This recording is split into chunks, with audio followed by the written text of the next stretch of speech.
Due to copyright, I can't publish many audiobooks on YouTube. At our audiobook novel service, we offer access to over 300 full novels from Pocket FM, Webnovel, Audible, Wuxia, and more, all in high-quality audio format. Each novel is available with a one-time payment only. No subscriptions, no monthly payment, and no ads. Payments via PayPal or Ko-fi.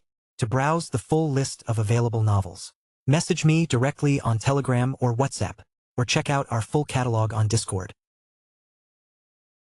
Chapter 72, 42, 72, 42. Deviated path forward. No. VS shook his head. I disagree with the framing. Completing 3 out of 4 steps of the mech-body merger process is not necessarily beneficial to Saint Orphan. I do not believe that the requirements to transcend to godhood are that simple. The 4th step of achieving a total union between mech and machine sounds deceptively simple, but it has proven to be the #1 reason why the vast majority of peak ace pilots ultimately falter and perish. It appears that removing a human's dependence on the human body that has nurtured and accompanied his soul for his entire life is one of the most difficult challenges that exist. He did not understand enough about the mech-body merger process and the breakthroughs of this exceedingly high level to say anything further. It was safest to assume that he still remained unaware of all of the important variables that determined the success rate of the mech-body merger process. Factors such as resonance strength, the quality of a mech, the conviction of a peak ace pilot, age, combat experience, and so much more also played a role in a breakthrough. Therefore, just because Saint Orphan managed to complete most of the steps of the mech-body merger process did not mean that she could transcend her mortality much easier than other ace pilots. Fortunately, the transhumanists understood this truth as well. We are still waiting for Saint Rosa Orphan to regain her consciousness and communicate with us. Depending on how lucid she is and how functional she remains, we expect to obtain many answers from her. Vector told the pair of Larkinson mech designers. Due to her mutations, we believe that she will have to follow a slightly different process if she wishes to resume her career and become a god pilot. I can imagine that she will become more motivated than ever to work for her next breakthrough. If she succeeds, she will gain the power to reshape her human body. He was most likely correct. God pilots were fundamentally energy-based life forms. Their material bodies were not as important as before. Of course, just because their god kingdoms made up their actual bodies, did not mean that their physical forms became irrelevant. They still relied heavily on their god mechs to exert their strength to the fullest in the material realm. God pilots were capable of many feats, but they could not whip up an extremely powerful mech by themselves. They still had to rely on star designers to shape their most formidable physical manifestations. Of course, if there was no need for god pilots to wield so much power, then they could easily use their innate capabilities to mold a human body for themselves. God pilots no longer possessed a dependence on their human bodies. Each time they presented themselves in this form, they were essentially piloting tiny meat puppets that just happened to resemble their forms back when they were mortal. Some god pilots tried to preserve their prior human forms as precisely as possible. They cared little about the flaws and imperfections that marked their bodies as they aged or suffered injuries. Others reshaped their human bodies into younger and more idealized versions. The evolution which happened to do this as she had worked hard to transcend her flawed and incurable human body before her ascension. All of these cases made it clear that their human physical forms were like putty in their hands. Perhaps it was even possible for them to shape the bodies that belonged to other people and impersonate them. Not that god pilots would ever stoop so low. We are not quite certain whether the individual who wakes up will still be recognizable as Rosa Orphan. VS voiced another concern. It is clear that a fusion has occurred between man and machine. This means that it is not so easy to separate Saint Orphan from her living mech. Given that the latter became occupied by a dark and malevolent being, I fear that her recent breakthrough has accidentally worsened the situation by making the contamination permanent. Vector, could you tell us the mental state of the test pilots of those failed experiments? How much of their humanity did they manage to retain? Were they still recognizable? Or did they experience a complete change in personality? The transhumanist paused as he silently accessed a few records. It depends. Deviations always occur. The severity of it is roughly in proportion to how much they have changed or fused to their machines. I am afraid that what has happened to Saint Orphan can be categorized as one of the more severe cases. This should normally be enough to shatter the sanity of any test pilot, but this case is different. We have never conducted any experiment of this magnitude on an ace pilot. Somehow, VS had a feeling that this was not the case. The MTA existed for a long time. The Meshers possessed a lot of curiosity.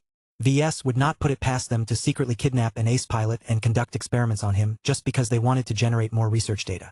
VS only believed that a senior mech designer like Vector Loban likely remained in the dark about these classified and very much illegal experiments. His wife relaxed after she remembered that Rosa Orphan was not a weak and fragile mortal. No matter what she experienced during the first activation of the Riot Mark III, she eventually succeeded.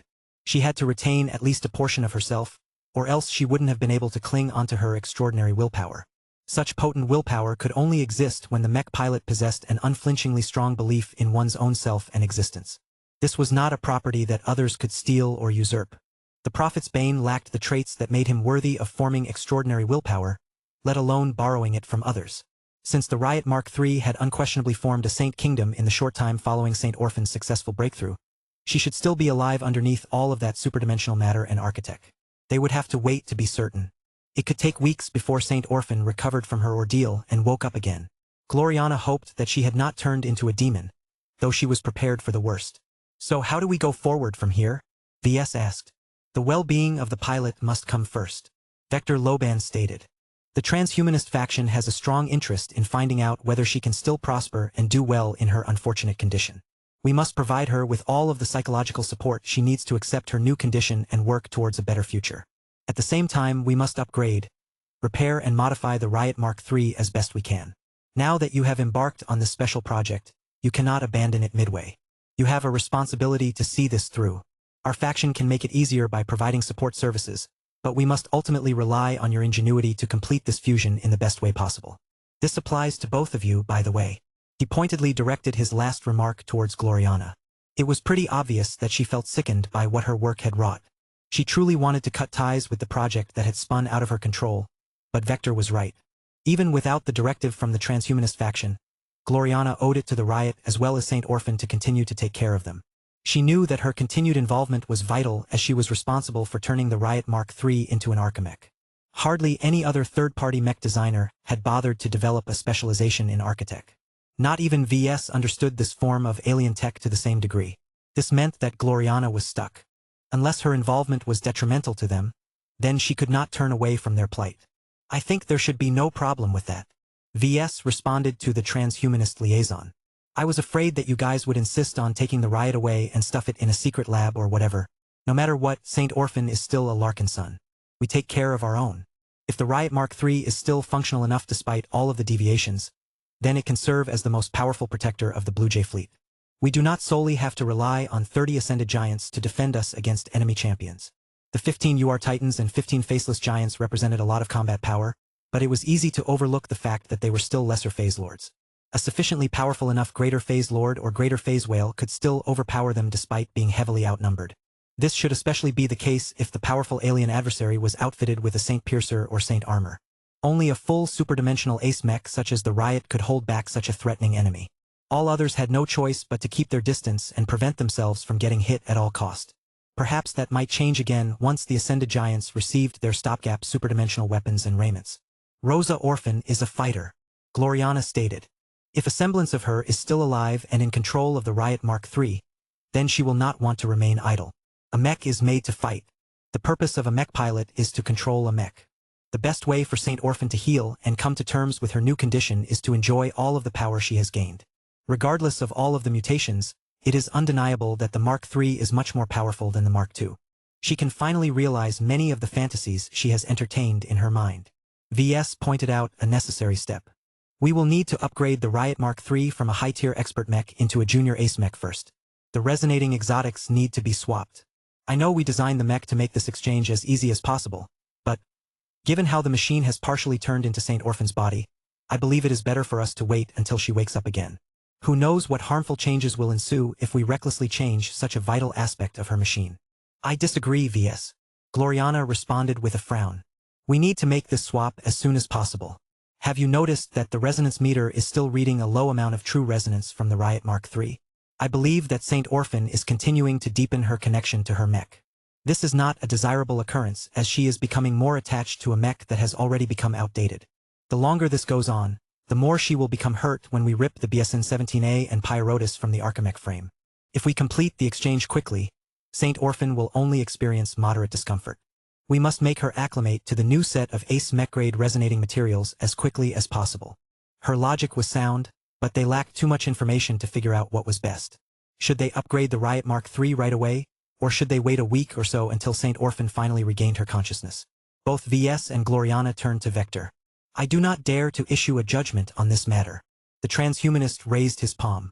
I will transfer the details to more experienced and knowledgeable master mech designers and record their answers. There is no guarantee that their verdicts are correct, so you do not have to follow their advice. I see. Well, it is still helpful to hear from other mech designers. We welcome their input. Chapter 7243, Mutated Vorbug Hives. Chapter 7243, Mutated Vorbug Hives. After the meeting concluded, VS and Gloriana reluctantly called it a day.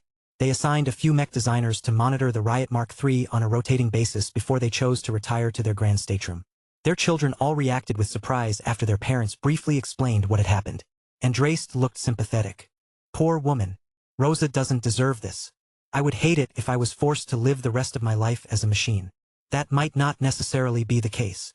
VS gently replied. As long as she is able to become a god pilot, she will gain the power to shape her own destiny. We all believe it is not that difficult for her to reform a human body for herself again. Aside from that, I have been thinking about giving her a stopgap solution. The simplest answer is to connect her to a mechanical or bionic avatar that can roam around within a certain distance of herself. This is not a perfect solution by any means, but it is still sufficient to give her a semblance of human life. He already had a few ideas on how he could improve on this idea. Just because he could not restore her original human body did not mean he could give her opportunities to enjoy human-like experiences. It all depended on how much he could mess with the riot.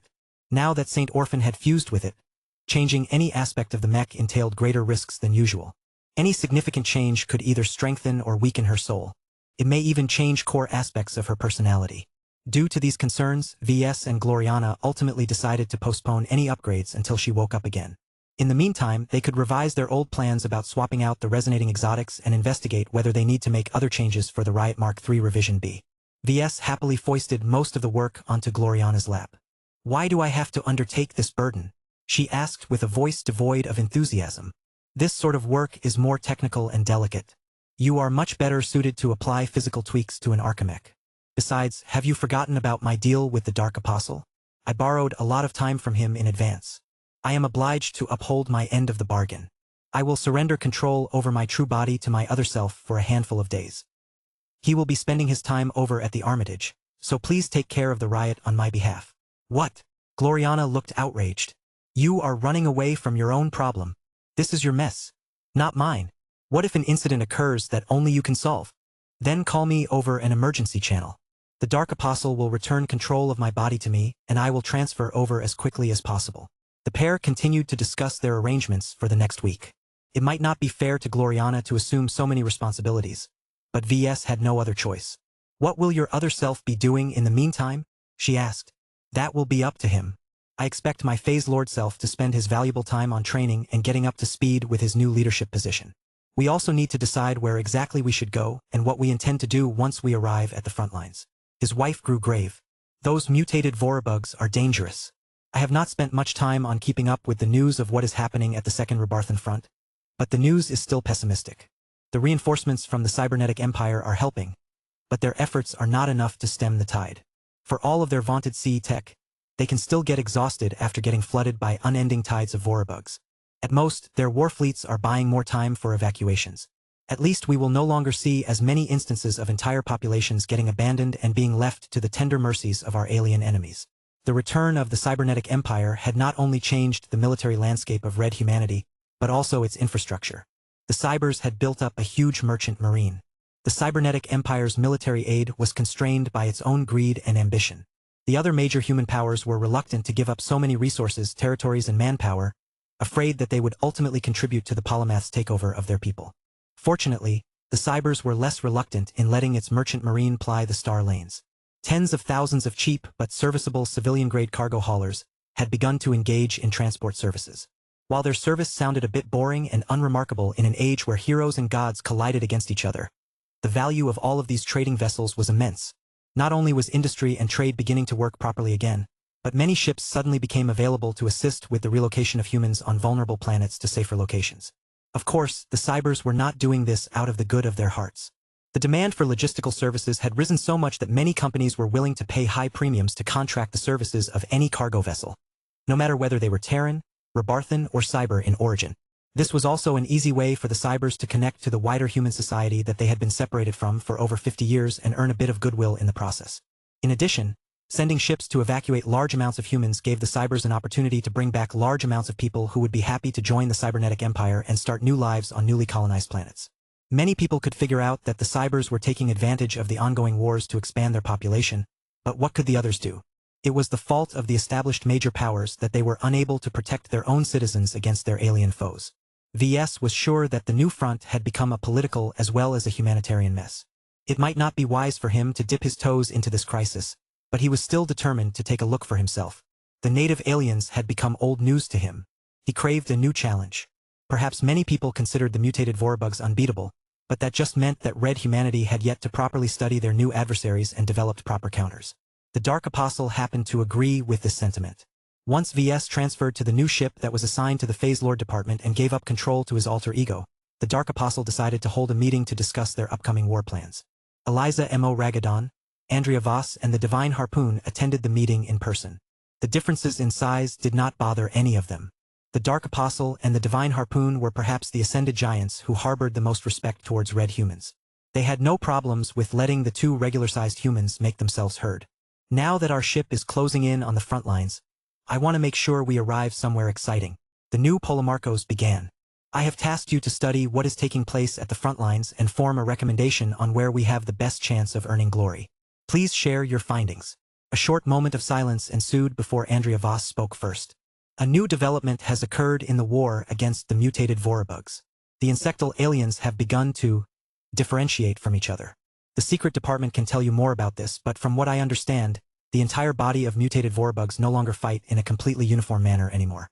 We have gathered more and more proof that the entire race is splitting up into multiple distinct hives. Each of them have the same starting point, but are slowly beginning to evolve and develop their own traits. The others had already learned about this, but this was very much new to the Dark Apostle. He couldn't help it as VS had hogged so much time in order to complete the Riot Mark III project. The department head of the Phase Lord department leaned forward. Tell me more. We have yet to gather enough proof, but one of our most convincing theories is that the powerful queen that is at the center of the mutated Vorabug race has chosen to delegate and diversify her massive swarm. Why it has done so remains unclear. Perhaps there is a limit to how many individual bugs she can directly control. Perhaps she is following a universal organic directive by birthing powerful offspring. Perhaps she wants to promote the evolution of her race by introducing internal competition. All of those theories sounded plausible, but Dark Apostle did not dare to put too much stock in any of them. Who knew if the completely alien Vorabug queen adhered to very different reasons? Our observations so far have exposed the existence of at least 6 hives, though we do not rule out the possibility that there are more. Regardless, the insects belonging to every hive are gradually beginning to evolve in different directions. They are developing subspecies that only belong to a single hive, and they are also executing different strategies than the ones they have chosen in the past. This sounded rather familiar to VS. Similar rationale could easily be applied to the phalanxes of the Phase Lord department or how the Larkinson army began to develop multiple different legions. There was strength in diversity. It was not a good idea to rely on a single solution. The so-called Devourer Queen must have recognized this as well, and also acknowledged that it alone could not pursue multiple divergent evolutionary ideas. That did not stop the Devourer Queen from solving this problem in a different way. A projection came to life that showcased very recent snapshots and archival footage that showed the evolving hives in action. Eliza M.O. Ragadon continued her explanation. Only a relatively short amount of time has passed, but the mutated Vorabugs excel in speed. They are rapidly improving upon the mutations they apply to their fellow kind. We believe that every hive is led by a Vorabug princess, a mutated Vorabug bred for leadership and concession. One of them may even be strong enough one day to challenge the Devourer Queen and possibly their mother over control of the mutated Vorabugs. All of this sounded interesting, but the Dark Apostle could not help but deduce that very little of this information could be verified at this time. These princesses sound really important. The giant began to smirk. I bet that they are deployed closer to the front lines. That makes them vulnerable. If we can track one of them down and capture it, we can bring it back and have our scientists figure out the secrets of the mutated Vorabug. Even if we cannot capture it, killing it will definitely produce results. It will be challenging to track them down, sir, the Farser said. The Devourer Queen is untraceable, and we believe that the princesses will also put great effort into hiding their locations. We will have to resort to much more time-consuming methods to have a chance of tracking just one of these hives. Even if you can ascertain their locations, the Blue Jay fleet is not equipped to commence an assault of this magnitude. It may ultimately necessitate the intervention of a god pilot to take down such a powerful alien adjutant. On second thought, it was indeed a reckless idea to target the so-called princesses directly. The Blue Jay fleet was simply not ready. The armed forces at the Dark Apostles' disposal was primarily geared to fight against more traditional enemies. The hives would eat them up if they chose to barge in unprepared. Chapter 72:44. Goliath Hive. The emergence of 6 increasingly more distinct hives was bad news for red humanity.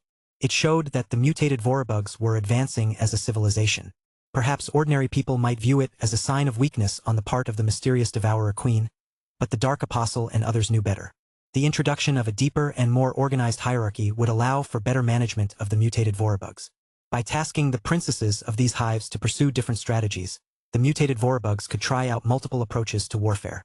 This would allow them to rapidly learn what worked and what did not work for their particular race. The more successful princesses might receive great favor and become the designated successors of the queen. The less successful ones would either be replaced or be allowed to make a comeback in order to provide more competition for their more successful peers. Their introduction added a powerful social dynamic in their racial group. It brought a new layer of socialization, governance, culture, and more.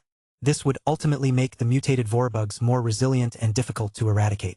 Many people would much prefer it if they remained stupid and brainless space insects that only knew how to swarm their prey. The Dark Apostle's chief of staff proceeded to give a short presentation of the 6 hives that have made an appearance up to this point. The 3 hives that are assaulting red humanity from the Rebarthan front have been designated as the Goliath Hive, the Superswarm Hive, and the Solari Hive. The human spoke as stood in front of her seat. In a single week, they have already begun to try out new strategies across dozens of star systems. The speed in which they are adapting their forces has taken many defenders by surprise. In certain cases, this has led to unexpected defeats. The projections showed clips of very recent battle footage. If the distinction between hives was not clear enough, the Vorabugs had even begun to add color to their otherwise plain and boring exoskeletons. Who came up with those names? A star designer, a god pilot, or a think tank comprised of exobiologists? Eliza dismissively shrugged. The names are not important. They are labels that we use to remind other humans what to expect from the hives. In no way have the Vorabugs communicated with us. For all we know, their conception of language is completely different from ours. The Dark Apostle leaned forward as he studied the projected battle footage. He could clearly see that the Vorabugs had made an effort to diversify their strategies and set the hives apart from each other. It was as if the queen at the top grew jealous of its enemies and became a lot more adamant about building up a civilization. The chief of staff pointed at one of the projections, causing it to magnify in size. The enlarged projection displayed instances of yellow Vorabugs swarming human defensive positions. That did not sound special per se, but what truly caught the Dark Apostle's attention was the presence of larger and much more powerful Vorabugs. Their frequency was low. Millions if not billions of cannon fodder accompanied each Vorabug that could easily become as large as a mech or even a lesser phase lord. The yellow Vorabugs have been designated as the Goliath Hive. The princess of this hive is attempting to imitate both humans and the native aliens by developing the Vorabug equivalent of champion units. In this case, the hive develops a much more sophisticated strain of Vorabug subspecies and invests a large amount of phase water as well as mid to high-grade exotics and hypers. The results consist of small amounts of very powerful Goliath subspecies that can actually hold their own against expert mechs and lesser phase lords. We have already identified 15 subspecies, and more will emerge with every passing week. These Goliaths towered over their mundane insect brothers and wielded powers that may have been based on exobeasts. Their yellow exoskeletons were extraordinarily thick and could withstand concentrated bombardment from human warships for a moderate amount of time. The Goliaths were not entirely unique. There were hundreds of them already, but each of them fit into at least 15 distinct templates. It reminded the Dark Apostle how human high-ranking mechs often fit into a finite number of recognizable mech archetypes. Read on lightnovelworld.org. It really feels as if the Goliath Hive is trying to copy our champions down to developing different archetypes. Do these Goliaths all remain the same within their subspecies? Or will they grow and become more unique over time?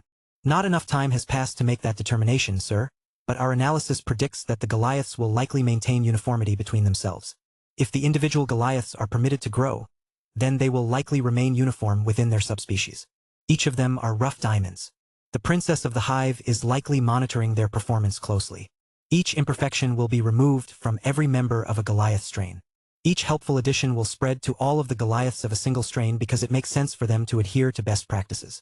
That was different to how the native aliens and red humanity treated their champions. It was a good choice. What the Goliath Hive lacked in individualism, it made up for it in quantity. There was no need for the Goliath Hive to spend an excessive amount of thought, effort and resources to develop millions of Goliath strains. It was better to stick to a manageable number of champion subspecies that were diverse enough to address the vast majority of challenges on the battlefield. The Dark Apostle already began to gain a certain understanding of the intelligence of the princess of the Goliath hive. This was an intelligent adversary who likely understood its enemies the most. After all, the Goliaths were likely based on existing human and alien champions. There was no need for the Vorabugs to trouble themselves with coming up with original ideas when their enemies already presented them with ready-made templates. The Goliath hive is straining the defenses of numerous star systems because the Goliaths can easily overrun ordinary units by relying on their excessive power and resilience. The Farser explained to the Dark Apostle. The weapons and units needed to defeat large swarms are not that effective against champion units. The Goliaths can only be confronted and repelled by disproportionate firepower or high-ranking mech pilots that have the ability to penetrate thick exoskeleton armor. Are the Goliaths making use of energy-based defenses? No, sir. We do not know whether the Vorabugs are still working on them or have simply decided that it is not worth the trouble. For now, their primary means of defense are their thick exoskeletons. Certain Goliath strains also excel in speed and are good at evasion.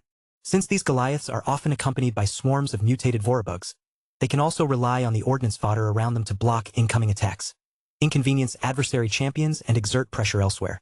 The Goliaths never truly fight alone. Their teamwork with other Vorabugs is surprisingly good. That was a massive advantage. Normal champions ordinarily did not allow for regular units to assist them in combat because their attacks and movements could easily endanger large amounts of friendlies. Few people could forgive an ace pilot that accidentally opened fire on hundreds of friendly mechs. This behavior crossed a line that high-ranking mech pilots had rarely if ever crossed during the entirety of the Age of Mechs. The native aliens may be more tolerant towards sacrifice, but even the most callous of alien phase leaders did not dare to taint the sanctity of their own godhoods by butchering their mortal flock. In contrast, the Vorabugs had nothing to worry about. The value of individual Vorabugs was worth almost nothing. They all died by the trillions as they threw themselves onto the defenses of their enemies. Yet none of the bugs had any desire to complain because they were completely subservient to their queen and possibly their princesses. What this effectively meant was that the Goliaths could easily surround themselves with millions of annoying bugs over the course of a battle. The lives of these cannon fodder bugs did not matter. No matter whether they died to human or insect attacks was irrelevant as they could easily be replaced. This was the advantage of the mutated Vorabugs. The Dark Apostle grimaced and pressed his giant fingers against his giant face. Since the Goliath hive is so eager to imitate us, then their Goliaths are likely worth fighting against. I do not look forward to getting swarmed by their cannon fodder during a confrontation, though. It is probably too much to expect the uncivilized insects to respect the sanctity of a duel. At least the native aliens somewhat shared this in common with the humans. They were both civilizations that revered their own champions and believed that they had an intrinsic right to duel each other without excessive intervention from other units. Of course, not everyone accepted a duel when requested. Neither the humans or the aliens were stupid. If one side had an overwhelming advantage, then it was correct for it to overpower the weaker side by relying on numbers. So far, the Goliaths have only demonstrated hints of individualism. Eliza M.O. Ragadon explained. We are not yet clear whether their princess is willing to make them smarter and delegate command of the nearby swarms to them, or prefers to remain in direct control over them. There are advantages and disadvantages to both approaches, but so far we expect the Goliath princess to maintain direct control. This had a lot of implications if it was true. The Dark Apostle frowned. If this is the case, then every Goliath strain will fight in the same way. That will make them more predictable, but it also means that the princess will rapidly gain experience when piloting them. The more time passes by, the more she can strengthen the design of her Goliath strains, while simultaneously becoming more skilled in controlling them in battle. A heavy silence followed after he spoke these words. The divine harpoon finally opened his mouth for the first time since he attended this meeting. The Goliath princess, if she even exists, may be taking inspiration from mech pilots by adopting this method of command and control. This will make her exceptionally dangerous over time. She will never cease learning how to defeat and counter us in the most effective manner. While she will likely neglect the development of her cannon fodder, that is not important so long as they can still do their current jobs. I believe her ultimate goal is to develop Goliaths that are so strong and successful that they can even pose a threat against our god pilots. God pilots were the ultimate trump cards of red humanity. One of the reasons why people did not surrender to complete despair was because the mutated Vorabugs had yet to present anything that could defeat god pilots in direct combat. While it may be theoretically possible for the mutated Vorabugs to exhaust the combat power of god pilots or distract them by spreading out their important infrastructure across many territories, it was unthinkable for the Vorabugs to defeat these human deities outright. Yet what if that was no longer the case? What if the Goliath hive spent enough time on learning what made high-ranking mechs strong and became increasingly more proficient at defeating them on the battlefield? Expert mechs were not easy to defeat, but it should already be possible for the early generations of Goliaths to achieve victory. They were clearly not ready to defeat ace mechs at this time, but maybe the Goliaths could still make the impossible happen by relying on their numbers advantage. So long as they built upon these successes and continually improved their Goliath strains, they may one day force a god mech to retreat from the battlefield. Chapter 72:45. Super Swarm Hive. The Goliath hive sounded like a formidable threat, especially in the long term. The combat footage showed that the Goliaths were largely oversized Vorabugs for the time being, but nobody believed they would remain that simple. It was highly likely that they would continue to develop their own advantages and pose a credible threat against high-ranking mechs and phase leaders. It was easy to dismiss the Goliath hive as copycats, but it was not always a bad thing to imitate the best practices of your enemies. The Vorabugs may be a lot different from the other races, but it should have plenty of ways to accommodate the so-called Goliaths into their ranks. The Goliath hive is the least intensive hive that the Rebarthans are facing at the moment. Eliza M.O. Ragadon said. The excessive emphasis on developing Goliaths requires high-quality materials that are scarce and hard to find in most star systems. It is difficult to develop a new strain or improve it while still making them resource efficient. The hive must be squandering a large amount of resources on acquiring the right materials and developing the most cost-effective strains. All of this activity has caused the Goliath hive to pressure the least amount of star systems, for the time being.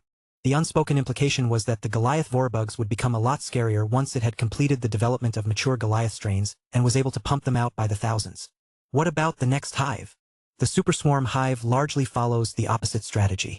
It has given up entirely on fielding elite units and instead focuses solely on consuming enemies by relying on quantity alone. This particular hive most closely follows the original strategy of the mutated Vorabugs, but that does not mean that it is simple. The Super Swarm hive has chosen to be more deliberate in how to utilize its forces. The combat footage that highlighted the Super Swarm hive all depicted unending tides of bugs with bright and obvious orange coloring. Similar to the Riot Mark III, these bugs had no intention of hiding themselves and wanted to attract as much attention to themselves. Their numbers were awe-inspiring. They lacked the enormous Goliaths, but made up for it by throwing wave after wave of cannon fodder into the Rebarthan defenses. When met with a large amount of wide-area weapon attacks, millions if not tens of millions of bugs died with every passing second. Yet that did not deter all of the other Vorabugs in the slightest. They kept coming and battering themselves against the Azure energy shields or armor plating of the defending troops. Orange. Many defenders who failed to retreat in time became drowned in a tide of orange. The Super Swarm hive has made a number of strategic adjustments after coming into existence. The leader of staff continued to explain. It has chosen to invade star systems by starting from the outer system and occupying as many asteroids and terrestrial planets as possible.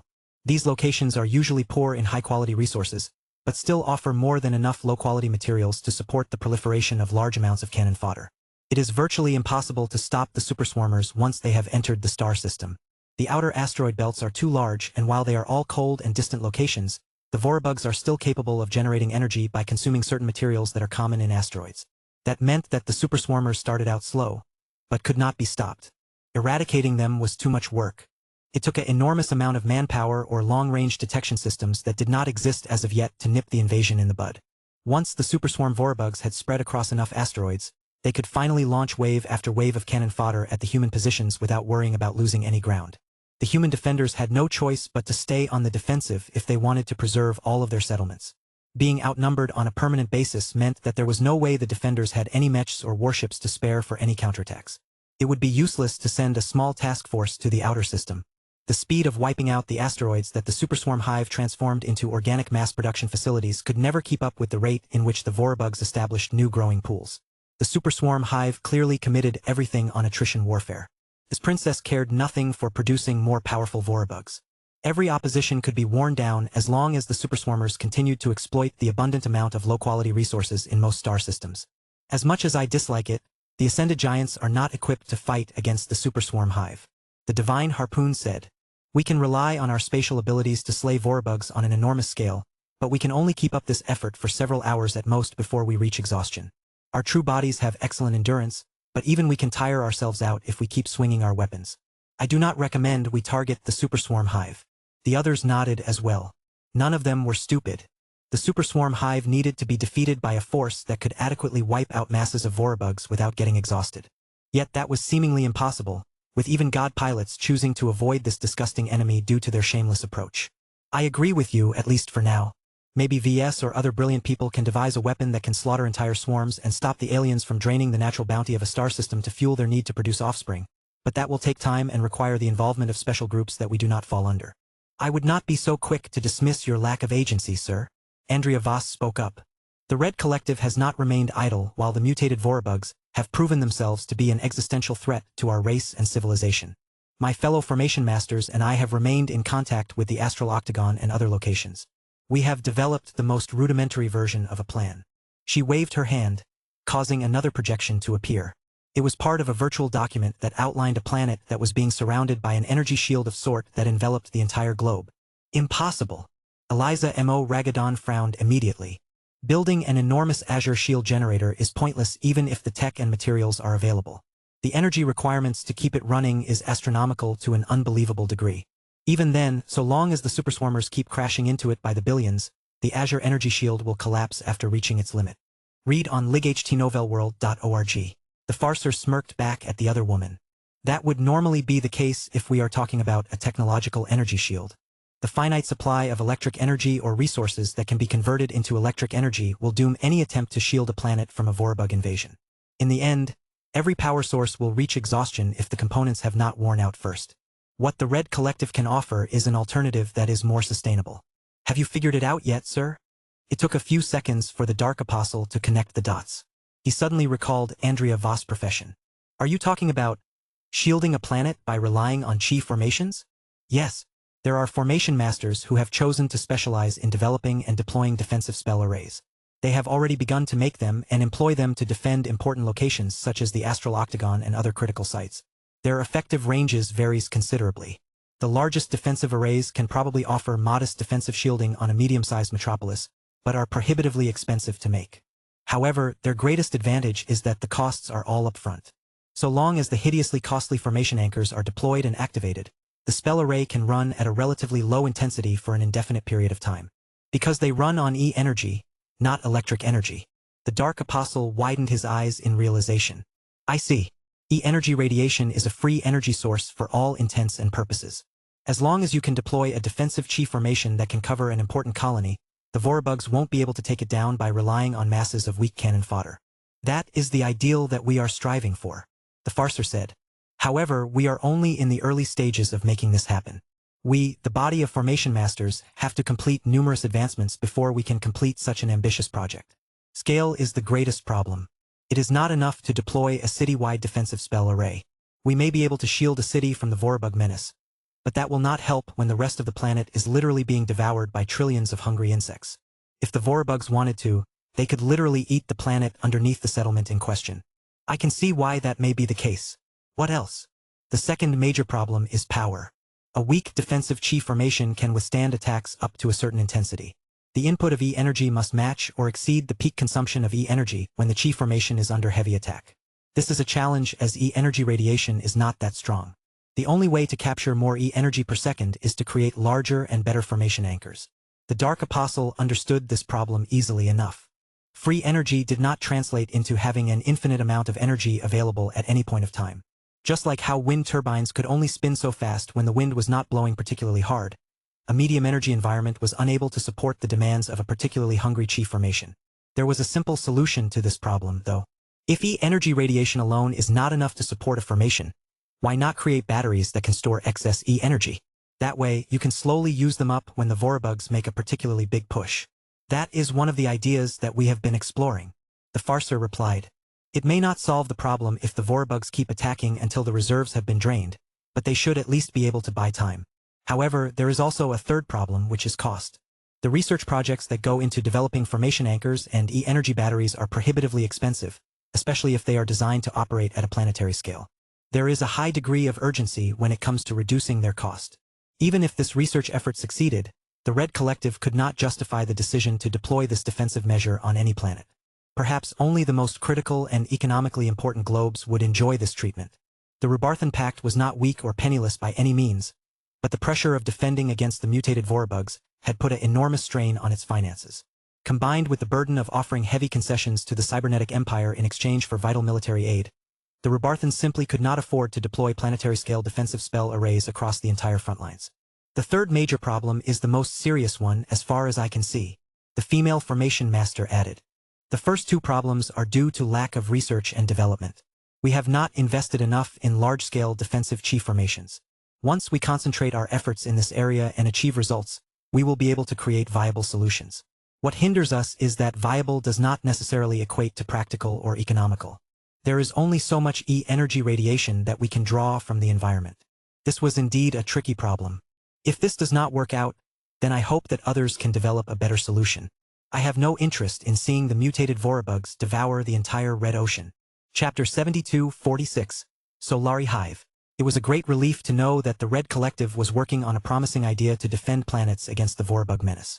Formation masters were about to become a very popular profession once it became known that they had the most promise when it came to building a sustainable defense against mutated Vorabug invasions. The RC was definitely not the only group to develop a solution. Others were probably doing this as well, if only to ensure that their territories and holdings would not collapse if the Vorabugs managed to overrun the Rebarthan Pact. The Dark Apostle still believed that relying on a defensive chi formation was ultimately the most sustainable solution. It would be extremely advantageous for the weak and mortal humans to build a shield that largely remained active by absorbing energy radiation that was everywhere. While he could think of a few ways to undermine this defensive measure, it would still take a lot of effort from the mutated Vorabugs to defeat it entirely. He hoped that the formation masters could produce a result sooner rather than later. The news from the front lines of the Rebarthan Pact kept sounding worse over time. Just thinking about it made the Dark Apostle feel uneasy. Despite his chosen moniker, he did not actually want to spread desolation at an apocalyptic scale. He just wanted to carve a place in the dwarf galaxy for himself and the Ascended Giants. Whether he would have to maintain a dependency relationship with the humans did not matter so much to him anymore when the mutated Vorabugs would gladly devour both of their races if given the chance. In a way, the mutated Vorabugs were the perfect enemies to promote cooperation between humans and Ascended Giants. The insects earned no sympathy. No human possessed any emotional baggage that could prompt them to prioritize the lives of these disgusting space vermin. Letting the Ascended Giants fight side by side with humans to combat this collective threat would do wonders for interspecies cooperation. The Dark Apostle was very much aware that there was no other way out for his people. This was also one of the reasons why he was enthusiastic to fight against the latest enemy menace. There was no better way to melt the hostility and tension between the two groups than to forge bonds of trust on the battlefield. To be able to do that without messing up, the Dark Apostle needed to be careful about where to deploy and which hive he should fight against first. Tell us about the third hive. Eliza Mo Ragadon complied with his order. The third hive that is assailing the contested border regions of the Rebarthan Pact is the Solari Hive. As its name suggests, the Solari Hive has a strong relationship with the energies produced by the stars in the skies. Whereas the Superswarmers desire to conquer star systems by starting from the coldest reaches in the periphery, the Solarii prefer to settle the satellites that are the closest to a star. This will expose their Vorabugs to a great amount of thermal energy, which they can readily use to accelerate their growth and procreation. The projection showed how such a conquest unfolded. Only a small amount of Solarii are needed to infiltrate a globe in the inner system. They could either drift on a small and insignificant asteroid that just happened to be flung at the planet, or they could hitchhike on a starship that hasn't been properly cleansed of a bug infection. Whatever the case, so long as a Solari Vorabug has landed on a hot planet, it can immediately begin to procreate and expand its numbers on a rapid scale. The hotter the planet, the faster the reproduction rate.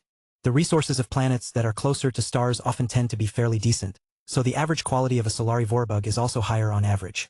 This is usually enough to rapidly overwhelm whatever defenses humans have built on the planet if they have bothered to do so. In sparser star systems, that is not the case as it is difficult to justify the expenses. The expansions always happened quickly. Hot planets or asteroids were ideal breeding grounds for Solari Vorabugs because they provided an abundance of energy and matter. That was all the insects needed to explode in numbers in the shortest possible time. The Rebarthans were not prepared against the Solarii. They had previously dispatched many patrols to the outer system to detect and hinder superswarm-style invasions as much as possible. This just happened to leave their armed forces in a very poor position to respond to rapidly escalating crises that kicked off in the inner system. It only took a few mistakes for an entire hot planet to become engulfed with Vorabugs in a matter of days. Once all of these bugs began to spread out and infect other nearby satellites, it became incredibly difficult to defend against the onslaught. The expansion rate was too high and the defenders usually weren't prepared to fend off such a high-speed onslaught. Read on lightnovelworld.org. It was easy to deduce that the Solarii preferred to start their invasion in the inner system because they wanted to take settlements by surprise. So long as they could complete the first steps of their invasion cycle quickly enough, the Solari Vorabugs could rapidly assault a human-occupied star system within a week, which was not enough time to transfer a lot of reinforcements. In fact, shortly after the Solari hive emerged, it was already on the verge of conquering half a dozen star systems where this sequence had occurred. The Solari must be preparing to capture dozens more star systems utilizing the same strategy. The Rubarthans came under even greater pressure. Not only did they have to remain on guard against the superswarmers, they also had to watch over their hot planets for fear of letting the Solarii take root. This was maddening. These Solari Vorabugs are black. That is odd. Yes, Eliza confirmed. The Solarii are the only mutated Vorabugs that have adopted a functional color. Early autopsies have confirmed that they are adapted to absorb as much heat energy as possible and convert that into useful energy that can promote their growth or strengthen their attacks. Compared to other Vorabugs, they are exceptionally good at resisting energy attacks. However, the same biological adaptations make them much more vulnerable to kinetic attacks. They have proven to be considerably less resistant towards old-fashioned bullets and kinetic rounds. I imagine that the Solarii do not care about that. They can reproduce so quickly that they can mobilize more Vorabugs than the defenders have bullets. His leader of staff nodded. That is unfortunately the case. It is harder to resupply units that use up physical ammunition as opposed to energy cells. High-quality weapons designed to penetrate Azure energy shields and transphasic armor are overkill when used against the Vorabugs. Most kinetic weapons such as Gauss rifles have a slower firing rate because penetration power matters more than attack rate. These weapons may play a good role when employed against Goliaths, but they are the wrong weapons to use against the Solarii Vorabugs, which are not as weak as Superswarm Vorabugs but are not particularly strong either. Early indications showed that the Solari hive preferred to settle for a middle ground in terms of quality. It mostly took advantage of the heavy metals and other decent materials available at planets that typically orbited closer to stars. The better the materials, the hardier the Vorabugs. Is there anything else that makes the Solarii special? Yes, this is still a preliminary development, but we have detected that the proportion of black Vorabugs that can launch energy attacks has increased in the last few days. If this is not a fluke but a serious trend, then that indicates that the Solari hive will rely much more heavily on Vorabugs that can attack enemies at range as opposed to the simpler strategy of swarming their enemies up close. At worst, the Solarii may become siege experts by relying on their energetic bugs to launch massed energy attacks at defensive locations. This was a concerning development. Most of the Vorabugs so far preferred to get close and chew their enemies to death. This was a primitive and predictable approach that was easier to counter. If the mutated Vorabugs started to diversify their attack methods and figured out ways to launch laser beams or even plasma bolts, they could open up a lot of new attack strategies that would make them harder to defend against. Perhaps a single ranged Vorabug did not pose too much of a threat, but what about 1 million? What about 1 billion? With enough ranged Vorabugs, the Solari hive might even be able to repel a greater phase lord. The Dark Apostle frowned as he took in the traits of all of these hives. So this is what the Rubarthans have to contend against. Yes, sir. The native aliens are not exposed against these hives. They are being assaulted by other hives that possess their own traits and colors. This is further proof that the leaders of the mutated Vorabug species are sapient and intelligent. It is not yet clear why the Devourer Queen has appointed different hives to different adversaries, but for the time being we should only concern ourselves with the Goliath hive, the Superswarm hive and the Solari hive. The diversification of the mutated Vorabugs presented additional problems to the Dark Apostle. He initially thought that he could come in and work together with his weaker human self to develop a good game plan against the space vermin. However, now that different hives emerged that all chose to diverge from each other, a solution that worked on one set of mutated Vorabugs might not necessarily work against the other sets. How devious. This development meant that countering the mutated Vorabug race had become much more of a team effort than before. The Dark Apostle could not become the sole savior of red humanity anymore. At most, he could help the Rubarthans mitigate their losses by figuring out a way to fend off one of the 3 hives that actively assaulted human-occupied space. We should start with focusing on how to hinder the invasion of a single hive. There will be others who will focus on defeating the other hives. The Farser suggested. Which hive do you prefer to confront first? My personal preference is the Superswarm hive for the reason that I have previously mentioned. This hive's lack of Goliaths or other strong units makes it easier to repel them with the help of a planetary-scale chi formation. That may be true, but we have a total of 31 ascended giants in our fleet. The Divine Harpoon spoke up. We did not come to this front to exterminate an endless amount of pests. These Goliaths are the only enemies that are worth confronting. While they are crude, they should still give our boys a good enough exercise. Defeating them will quickly reduce the pressure of the star systems under siege by the Goliath hive. It was not that difficult for the Dark Apostle to make up his mind. I am the head of the Phase Lord Department. The new Polemarchos declared. I am not the head of the Chi Formation Department or whatever. It is not my priority to cater to your needs, Farser. Instead, it is the other way around. You should cater to my needs. As far as I am concerned, the divine harpoon is right. We need worthy enemies to fight against, and the Goliath hive just so happens to present us with big enough strains to present a decent challenge. The Blue Jay fleet must divert its course to the Rebarthan star system that is most under siege by the Goliaths. The sooner we arrive, the sooner the Ascended Giants can make a name for themselves. It should not take long before the Ascended Giants and the Goliaths warred against each other. Chapter 72-47. More ratios. After deciding to target the Goliath hive, the rest of the meeting unfolded without any notable excitement. They just talked about mundane matters such as navigation, safety, and liaising with the Rebarthans. As a Tier 2 galactic citizen, VS and by extension the Dark Apostle was entitled to special treatment. In fact, it would be better if a non-combatant, as important as him, stayed far away from the dangerous front. Since that was not an option, the Rebarthans had to send additional reinforcements to the destination in order to make sure their guest did not befall any accidents. The Dark Apostle preferred to tell these worrywarts not to bother, but his words would probably fall on deaf ears. The Blue Jay fleet subsequently set off to a fortified star system that was currently under heavy attack by the Goliath hive. Due to V.S. Larkinson's imminent promotion to a Tier 2 galactic citizen, the escort force had bulked up substantially since recently. All of the transfers that occurred during and after V's visit to the Yernstall Central Star node easily doubled the amount of hulls.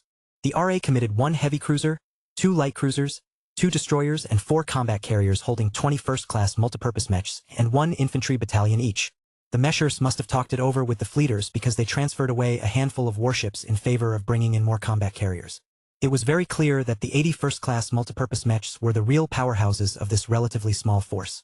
The RF contributed 1 reconnaissance cruiser, 7 light cruisers, 12 destroyers, for stealth corvettes, 2 military transport vessels and 1 naval field repair vessel. It was disappointing that the fleeters declined to dispatch any heavy cruisers or battleships, but the RF had reached a point where their larger hulls became increasingly more scarce. Any battleship that met their end on the battlefield was unlikely to be replaced by a similar hull. The fleeters were feeling the pinch. Even with the recent support provided by the Cybernetic Empire, the RF simply couldn't afford to commit 2 to 4 years of yard time just to construct extremely expensive battleship hulls. This was especially difficult during a time of rapid change. The Age of Dawn had only just begun. Red humanity was still making rapid technological progress. A hull laid down today could already become severely outdated just 2 years later. The new trend within the RF amounted to doing more with less. Rather than construct big and expensive warships that were all too vulnerable to getting wrecked by the weakest alien phase lords, it was much more sensible to build lots of small and nimble warships that packed a decent punch but could still outrun enemy champions. Read on lightnovelworld.org. While it was not always possible for lighter warships to flee from every alien phase lord, they at least gained a higher chance to evade destruction and return to friendly space intact and whole. Of course, this was mostly a loss mitigation strategy. The truth of the matter was that the Red Fleet simply couldn't support the tonnage it was fielding at the moment. Many of its hulls originated from the old galaxy. The Common Fleet Alliance had no problem supporting so many warfleets before the Age of Dawn, but the Great Severing happened too soon for the fleeters to build the corresponding infrastructure in the new frontier. In short, it was actually quite generous for the fleeters to supply so many smaller warships to the Blue Jay fleet. While the lack of battleships was still distressing, keeping these big boys out of the equation kept the Blue Jay fleet fast and nimble, which was crucial to escorting a VIP to safety. At least the fleeters upgraded the existing hulls such as the Babylon excavator while supplying lots of modern warships that had been designed from the ground up to incorporate new advancements in hypertechnology and phase water technology. The ships hit harder, could withstand more damage and had become a lot more mobile. The RF had done its best to maintain their relevancy in the new age. The fleeters could not afford to lose their military supremacy. So far, only a small group of people knew that the fleeters collaborated heavily with the Collies to develop so-called artifact warships.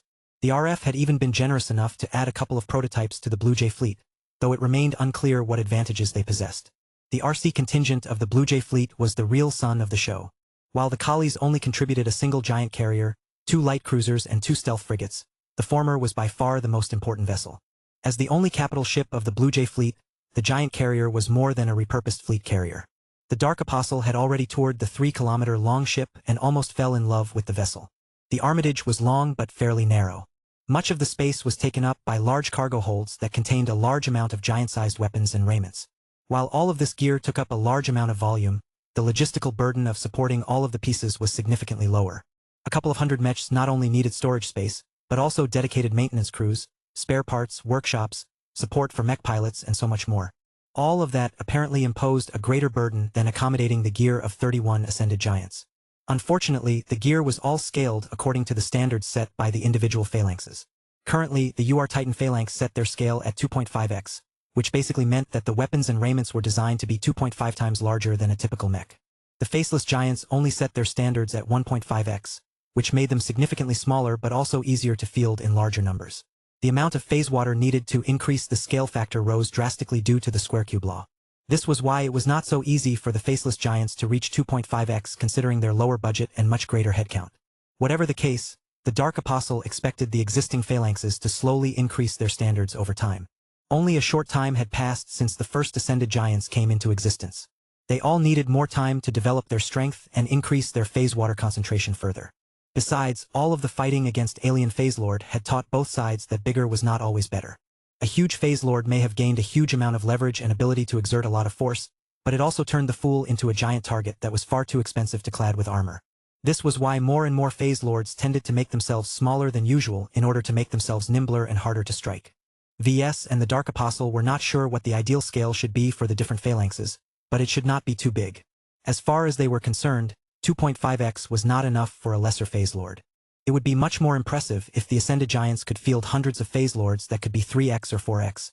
A ratio higher than 10x was probably pushing it, as the added durability was not worth the reduction in mobility. That was firmly juggernaut territory, which meant that any organism that reached this size played by a different set of rules. He was able to achieve a ratio of 7x, which was quite impressive since his phase water concentration was just 5.6%. This put him significantly ahead of most of the ascended giants. That was not bad since VS did not often invest in his phase lord cultivation. One of the Dark Apostle's greatest shortcomings at the moment was not only his lack of mature fighting skills, but also his rather meager phase water organs. He did not have enough of them to fully define his intended combat approach.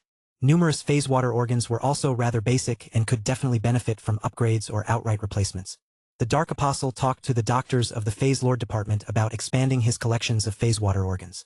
We do not recommend you integrate more phase water organs at this time. The risks of complications are too great. You are still injured and in the process of recovering to full health. You have also integrated a lesser Marigal organ several weeks ago. You need to spend more time allowing your latest organ to settle and for your physique to stabilize. We are concerned that unforeseen complications can arise due to your abnormal conditions. You told us that your phase water concentration automatically increases when you undergo a tribulation or integrate new phase water organs. Correct? Yes. The Dark Apostle felt rather silly for nodding in front of a puny human doctor, but it was not as if there were any ascended giants bothered to study medicine and biology. I think that upgrading an inferior organ for a high-grade version also produces the latter effect. I never asked for this. As far as I know, the heavenly authority of the Red Ocean is unusually invested in me and wants to turn me native for whatever reason. I resent the fact that I cannot control this process. If I want to raise my phase water concentration, it should be my decision. Other ascended giants would be more than happy to take your place, sir. Their means of body cultivation is much more costly and tedious for them. They do not get their additional phase water for free. They need to obtain it from other sources and absorb it into their bodies one way or another. Pain is unavoidable. The most effective method is to inject it directly into their bodies. It works faster but generates a large amount of pain. You can spare yourself a large amount of pain by absorbing phase water orally, but the pain is more persistent inside your body. It is still a safer approach, but so much phase water gets wasted in the process. In other words, other ascended giants indeed did not have it easy. They needed to develop a formidable amount of pain tolerance in any case of their choice. The ones that could endure greater hardship could inject phase water directly into their bloodstreams. This would temporarily exceed their maximum concentration and cause a certain amount of damage to their true bodies. However, their flesh also adapted faster to the increased concentration, thereby translating to better results going forward. Those who chose to ingest phase water would suffer the mother of all stomach burns for a few days. The pain would persist for days and only gradually taper off later on. A significant amount of phase water would end up elsewhere, leaving only a fraction of the initial dose to increase the ascended giant's phase water concentration.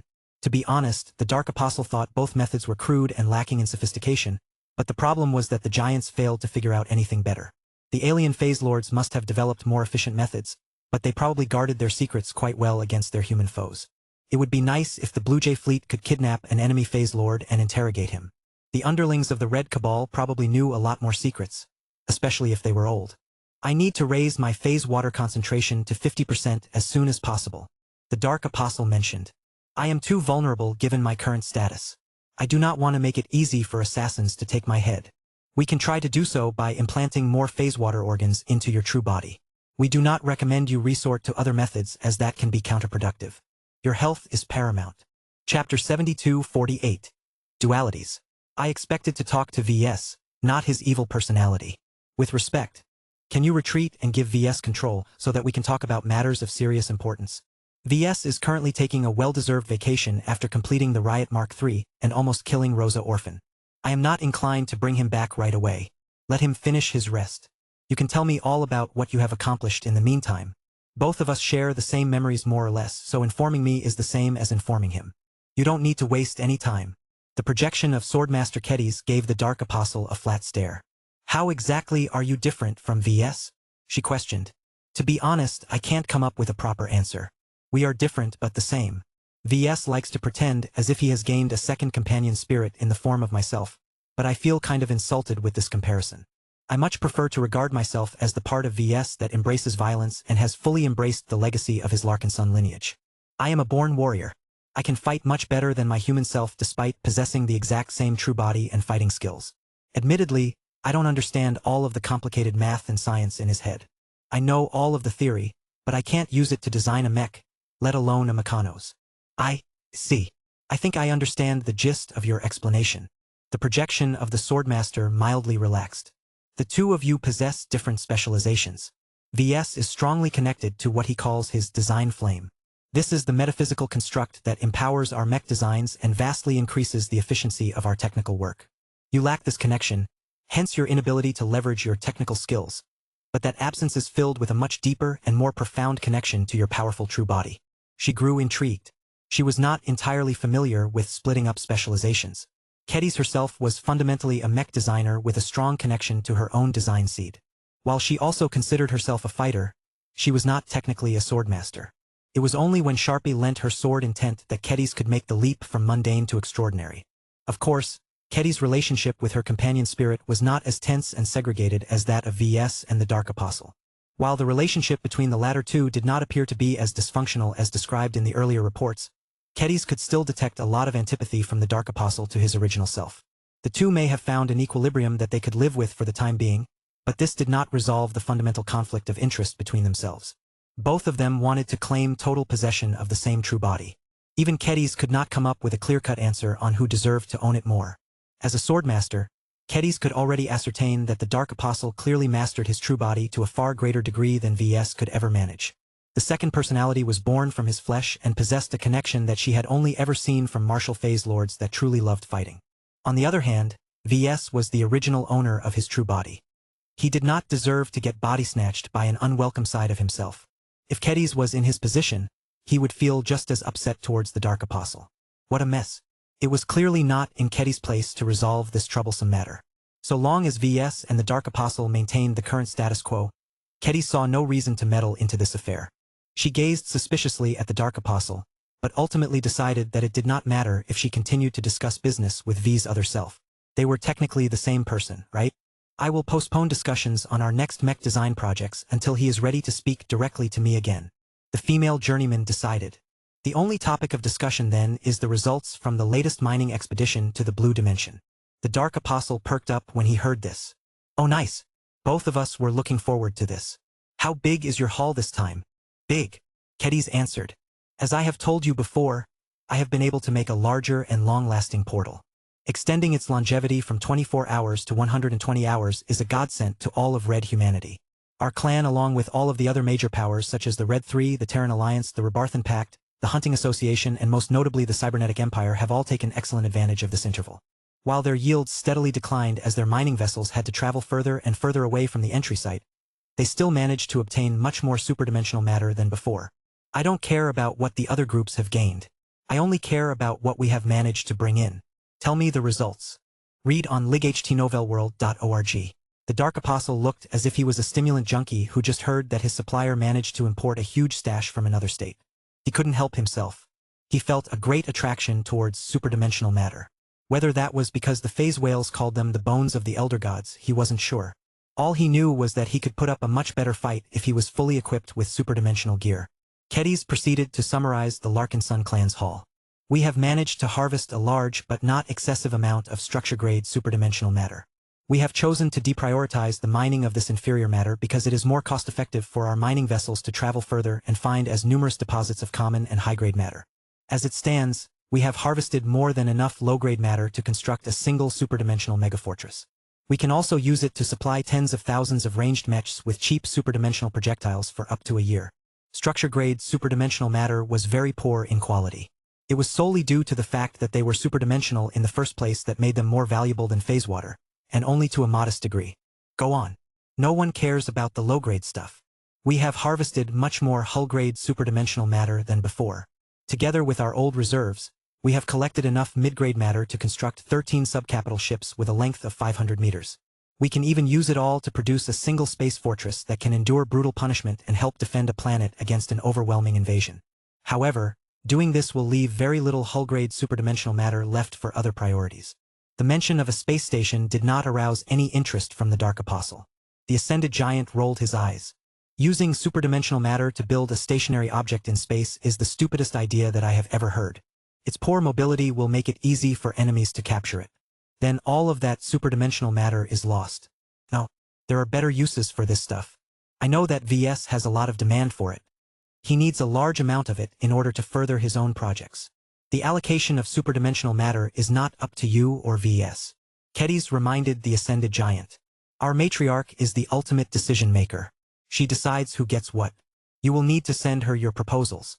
You will get what you want so long as you make a good case. Gaining a large haul this time does not necessarily mean we can afford to squander it all. Opening a dimension breach that has lasted for 5 whole days is a strenuous activity that cannot be repeated in a short amount of time. We need to make our existing supply last for at least a year. Kedis did not want to get stuck in a loop where she had to earn 400 AP before spending it all on another portal to the 365th dimension. It would not be fair for her, as she would have no AP left to invest in her own development. Even the Dark Apostle acknowledged that she deserved to take care of herself. I am not disagreeing with you, and neither does my other self. You can take it easy for a time. Both of us are waiting for you to become a sword saint. How close are you to a breakthrough? I am closer than before, but I cannot tell you the exact date when I am ready to take the next step. I am blazing my own trail here. I think I can already achieve a breakthrough in a year if I prioritize speed above everything else, but I want to do this right. I can't become a normal sword saint because without the Heaven's Word, I will not be able to make much of a difference amidst all of the mechs and battleships. Unlike you, my body will continue to remain small and frail. That does not have to remain this way. Why? Don't we work together and figure out a way to turn you into a swordmaster as well as an Ascended Giant? No, absolutely not. Kedis vehemently shook her head. I will not taint myself with alien influences. No offense, but I do not want to share my body with a dark mistress or something. The very thought of it offends me. Besides, I do not think that the concept is even viable. Reformed swordsmanship must remain as pure as possible. I can reluctantly agree with letting reformed swordsmen make use of carmine mechs, but I do not want them to turn into Ascended Giants. They will lose focus and become too distracted by all of the needs of their body cultivation. No, we will find our own way, starting with myself. I will only become a sword ace pilot when I have found a path that can turn reformed swordsmanship into a viable means to resist our enemies in the current age. Her ambition was great. While she was already able to defeat phase lords in her current condition, she relied far too heavily on the overbearing might of the Heaven's Word as opposed to her own gear and swordsmanship. The Dark Apostle found it admirable that Kedis refused to grow complacent and take the Heaven's Word for granted. The relic weapon could separate from her hand at any time. It may also refuse to lend its formidable might to her during critical moments. Kedis could not stand the lack of control over her own weapon. This was why she continued to nurture her Bloodsinger to the point of turning it into sharp as life sword. Do you have any solid ideas on how to reach your goal? Yes, I am already exploring a number of possible options, she said. Some of them are admittedly more invasive than others. I have been collaborating with the Red Collective on this endeavor. Their expertise is very welcome. I am certain that I can succeed. The only question is how well the end result will turn out. I do not want reformed swordsmanship to turn into a joke, just like how traditional swordsmanship became marginalized during the Age of Mechs. What the MTA has done to our practice is intolerable. I will not let the RA do the same in this age. Well, you are well on your way of doing so. The RC is becoming more and more powerful, especially now that I have put the Phase Lord department in order. Helping me is the same as helping you. The more superdimensional matter you can send my way, the better. My giants and I will heavily rely on you to supply us and outfit us with superior arms and armor. Chapter 72-49. Superdimensional Shopping List. The Dark Apostle and Kedis grew more comfortable with each other as they continued to talk with each other by remote. The Ascended Giant was no longer as impulsive and obsessed in his own superiority as before.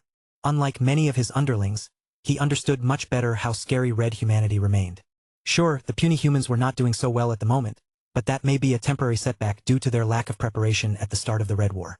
In any case, the Dark Apostle heavily depended on superdimensional matter to maintain his leadership of the Phase Lord Department. The better his gear, the more dramatic his victories and the greater his deterrence. Not only would he be able to stave off leadership challenges, but he would also earn enough prestige to convince red humanity to recognize the right for the Ascended Giants to become an independent race. Nothing could be done while the Dark Apostle lacked the strength to pursue his ambitions. How much high-grade matter did the clan harvest this time? A little less than expected. The projection of Kedis replied to V's other personality.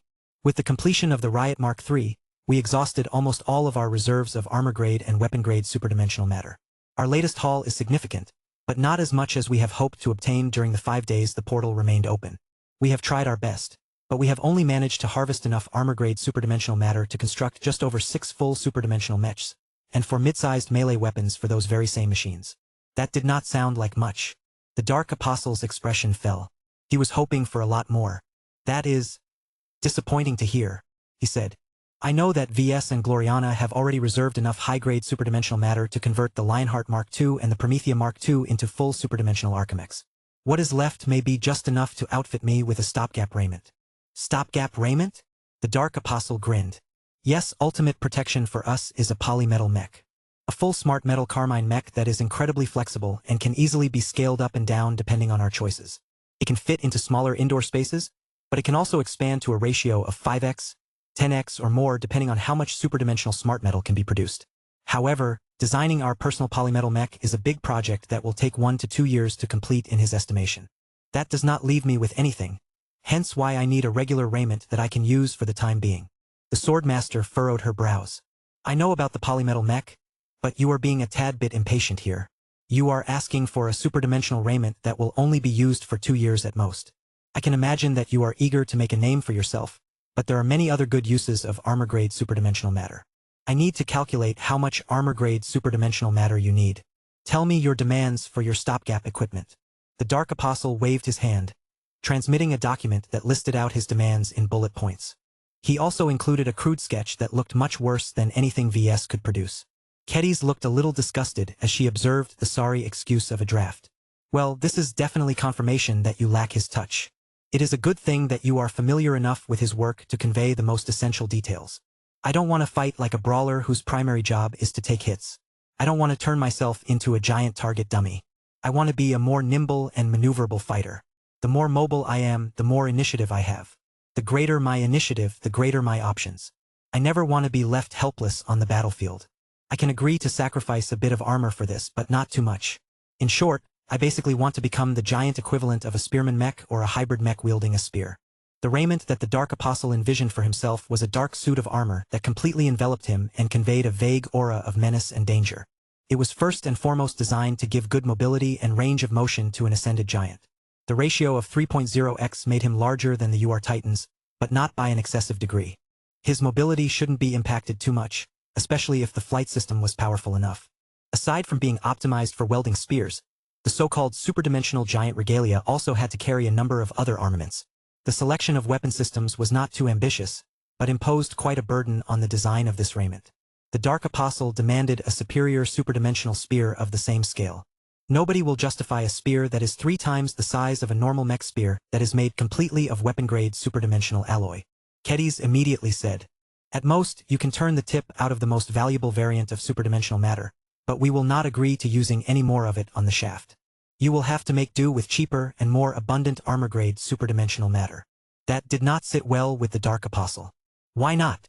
The shaft is just as important as the tip. If I ever face an enemy that is equipped with a high-grade superdimensional sword, I want to be able to block and parry that weapon without worrying about my spear shaft getting sliced into half. That is unlikely to occur in most scenarios, Giant. The native aliens only make use of relatively inferior alien-grade superdimensional alloys. Armor-grade weapons will easily hold up against such weapons, especially if the spear shaft is thick and solid enough. There is no need to spend any weapon-grade alloy to reinforce the shaft any further. At most, your fancy spear will become nicked and dented from all of the fighting, which VS should easily be able to corrupt after the battle. What if the Red Cabal improved their tech and equipped their phase lords with high-grade superdimensional weapons? Then you adapt. Kedis answered back. I am not a mech designer who knows nothing about actual combat. A good fighter does not blame his gear if he ends up at a disadvantage. Any enemy can be solved if you are skilled and wise enough to make the appropriate adaptations. You can adopt a more cautious fighting style that encourages you to keep your distance and avoid clashing your spear against the enemy's weapon. A spear has good reach. Make use of it. That is all I can say. Though the Dark Apostle wanted the best, inwardly he already expected this outcome. There was a good likelihood that the Saint Commander would not object to the creation of a superior superdimensional spear, where only the tip is made out of the most exclusive weapon-grade alloy. They moved on to discussing some of the other armaments. These javelins are quite modest compared to your spear. You have not imposed heavy demands on them. Are you truly sure you are fine with making them out of hull-grade superdimensional alloy? Read on lightnovelworld.org. Alien grade is acceptable as well if it is abundant enough. The Dark Apostle replied. The reason why I am fine with mid-grade superdimensional javelins is because they are inherently designed to be disposable. If you look closer, I want to design them with the capacity to explode, just like the spears that I used during the leadership challenge. I am not necessarily going to blow them up in every instance, but I want the option to do so without feeling like I have thrown away a fortune's worth of superdimensional matter. I want to produce them in a large batch so that I have plenty of spares in reserve. I only intend to carry up to 5 of them in battle, though. To many people, it will seem that way. Kedis grimaced at the thought of all of that wasted superdimensional matter. Those previous explosions seem violent enough to leave minimal salvage behind. These javelins all appear to conform to the 3.0x ratio that you have chosen. That means that you will have to use up enough hull-grade superdimensional matter to construct a small spaceship at the very least. Depending on how often you get into fights and how many times you toss those javelins, you can run out within 2 years or less. That will have to do. That hull-grade stuff is much easier to get than the higher-grade stuff. I do not think that Casella will object to using it up like this. Not every enemy is worth getting hurt by my exploding javelins. I will only reserve them for the truly serious enemies. Oh, I also want to reserve a bit of hull-grade superdimensional matter to construct better harpoons for one of my strategy. I will take it up with the Matriarch, but remember that the Red Collective has brought back their own haul of superdimensional matter. Maybe you should ask the Collies to outfit your giants with superior gear. Perhaps. Kedis continued to study the remainder of the design. The shoulder-mounted ranged cannons and the chest-mounted integrated armaments did not interest her too much. Whether the Dark Apostle wanted to mount missile launchers or transphasic hyperweapons did not interest her that much. The nature of arrayment meant that there was not much room for internals that could strengthen and support the performance of these ranged weapons. This made it difficult for them to pack a truly powerful punch. Since the Dark Apostle was not a high-ranking mech pilot, he could not amplify the performance of these armaments beyond what reality permitted. The only reason why most enemies still needed to take these weapon systems a little more seriously was due to their greater scale. They would probably be powerful enough to zap down alien phase fighters and soften up enemy warships for follow-up attacks. But their effectiveness against enemy champions was highly questionable. Maybe that was one of the reasons why the giant regalia had not turned into the equivalent of a first-class multipurpose mech. It could have fitted way more weapon systems, but VS and the Dark Apostle had made the sensible decision to keep it fairly minimal. What drew her attention a lot more was the backup melee weapon. Murder Knife Mark II? Yes, I used the original Murder Knife Mark I to harvest the lives of 2 ascended giants. The D-arm has fed from their energies and grown stronger and more mysterious as a consequence. While VS designed and built it in haste, I think that there is much potential in this weapon. It would be a shame to recycle it like VS had done with the rest of his improvised gear. I want to commission you to take the original murder knife and properly reforge it into a full weapon-grade superdimensional D-arm with a ratio increase from 1.0x to 3.0x. I know that I am asking much from you, but would you be interested in this project? He was right. He was indeed making a big demand. Kedis felt irritated that she was not allowed to develop a customized knife for the Dark Apostle from ground zero. Instead, she had to take this piece of demonized junk and work hard to figure out how to reforge it into a proper superdimensional blade while still preserving V's original vision as well as its D-arm properties. Despite all of these problems, Kedis did not take much time to nod her head. Fine. Send it to the expeditionary fleet. I will do my best to figure out how to work around its eccentric properties. I admit that a part of me is curious whether it is even possible to reforge a D-arm. Just be aware that there may be a chance that it will break during my attempts to upgrade it. If that happens, I would be more than happy to compensate you with a proper superdimensional knife. Chapter 7250. The Importance of Resistance. You do not need to help with developing the spear and javelins. VS will approach Dulo Voikin and other relevant specialists to make them better. We just need enough mid and high-grade superdimensional matter to get started. It would be great if we can fully meet our needs at 3x. Swordmaster Kedis might not be the matriarch, but she was an incredibly important voice in the clan. She was the patron of the expeditionary fleet, the Sword Maidens, the Heavensworders, and plenty of other worshipful clansmen. She might not have a chance of becoming the matriarch of the Larkinson clan in the current period, but as long as she continued to grow along her current trajectory, she had an excellent chance of taking over once Saint Commander Casella Ingvar stepped down. Of course, this was still a distant scenario. Casella had just gotten started. It was unimaginable that she would relinquish her role without affecting large-scale changes to the clan. She needed to make her mark before she could even think about moving on to greater affairs. It was therefore quite important for the Dark Apostle to earn her favor. He was not VS, so he could not automatically leech off his weaker self. He needed to go out of his way to cultivate a cordial relationship. However, it was not easy to earn her trust. Kedis had not met V's alter ego in person, but she had heard plenty of stories from other clansmen, including his wife. A spear scaled for a phase lord that is 3 times the size of a mech can be a costly weapon to make, she said. Your draft design indicates that you want to stick to a relatively standard length of 1.5 times your length, or 4.5 times the length of a typical mech. If the shaft is made out of armor-grade superdimensional alloy, then it should be thin. We should keep the waste to a minimum. I suggest you either make the shaft hollow with a core of a different material, or shape it into a spiral that is intertwined with other alloys. The Dark Apostle frowned. He did not quite understand the differences between the 3 choices. I originally wanted a solid armor-grade superdimensional alloy shaft that is thick enough to withstand repeated attacks from other superdimensional weapons. I do not want to wield a staff that feels too thin and fragile in my grasp. It is especially difficult to grip a thinner spear with gauntlets. We just want enough armor-grade superdimensional matter to form a decent base. Kedis smiled. He should be able to understand the priorities of our clan and keep his request economical enough. The same consideration applies to the tip of the spear. We cannot afford to make it too big. Try to rein in your expectations. It only needs to be long and thick enough to punch through superdimensional armor. Understood. I would appreciate all the help that you can give me. The sooner we receive the necessary superdimensional matter, the sooner VS can complete my combat gear. Once my body has returned to peak condition, I can finally do more than sit around and engage in light spars and repetitive weapon drills. Eager for action, are you? I can understand. The projection of the female swordmaster smiled. I am sure that VS will create the best and most eccentric gear for you. Knowing what kind of shenanigans he is up to, he will definitely not restrain himself when it comes to his own protection. By the way, will he continue to make use of his superdimensional spear and knife once he has completed his ambitious polymath mech? Or will he reinvent them in order to adapt to his latest regalia? The Dark Apostle was able to answer this question easily enough.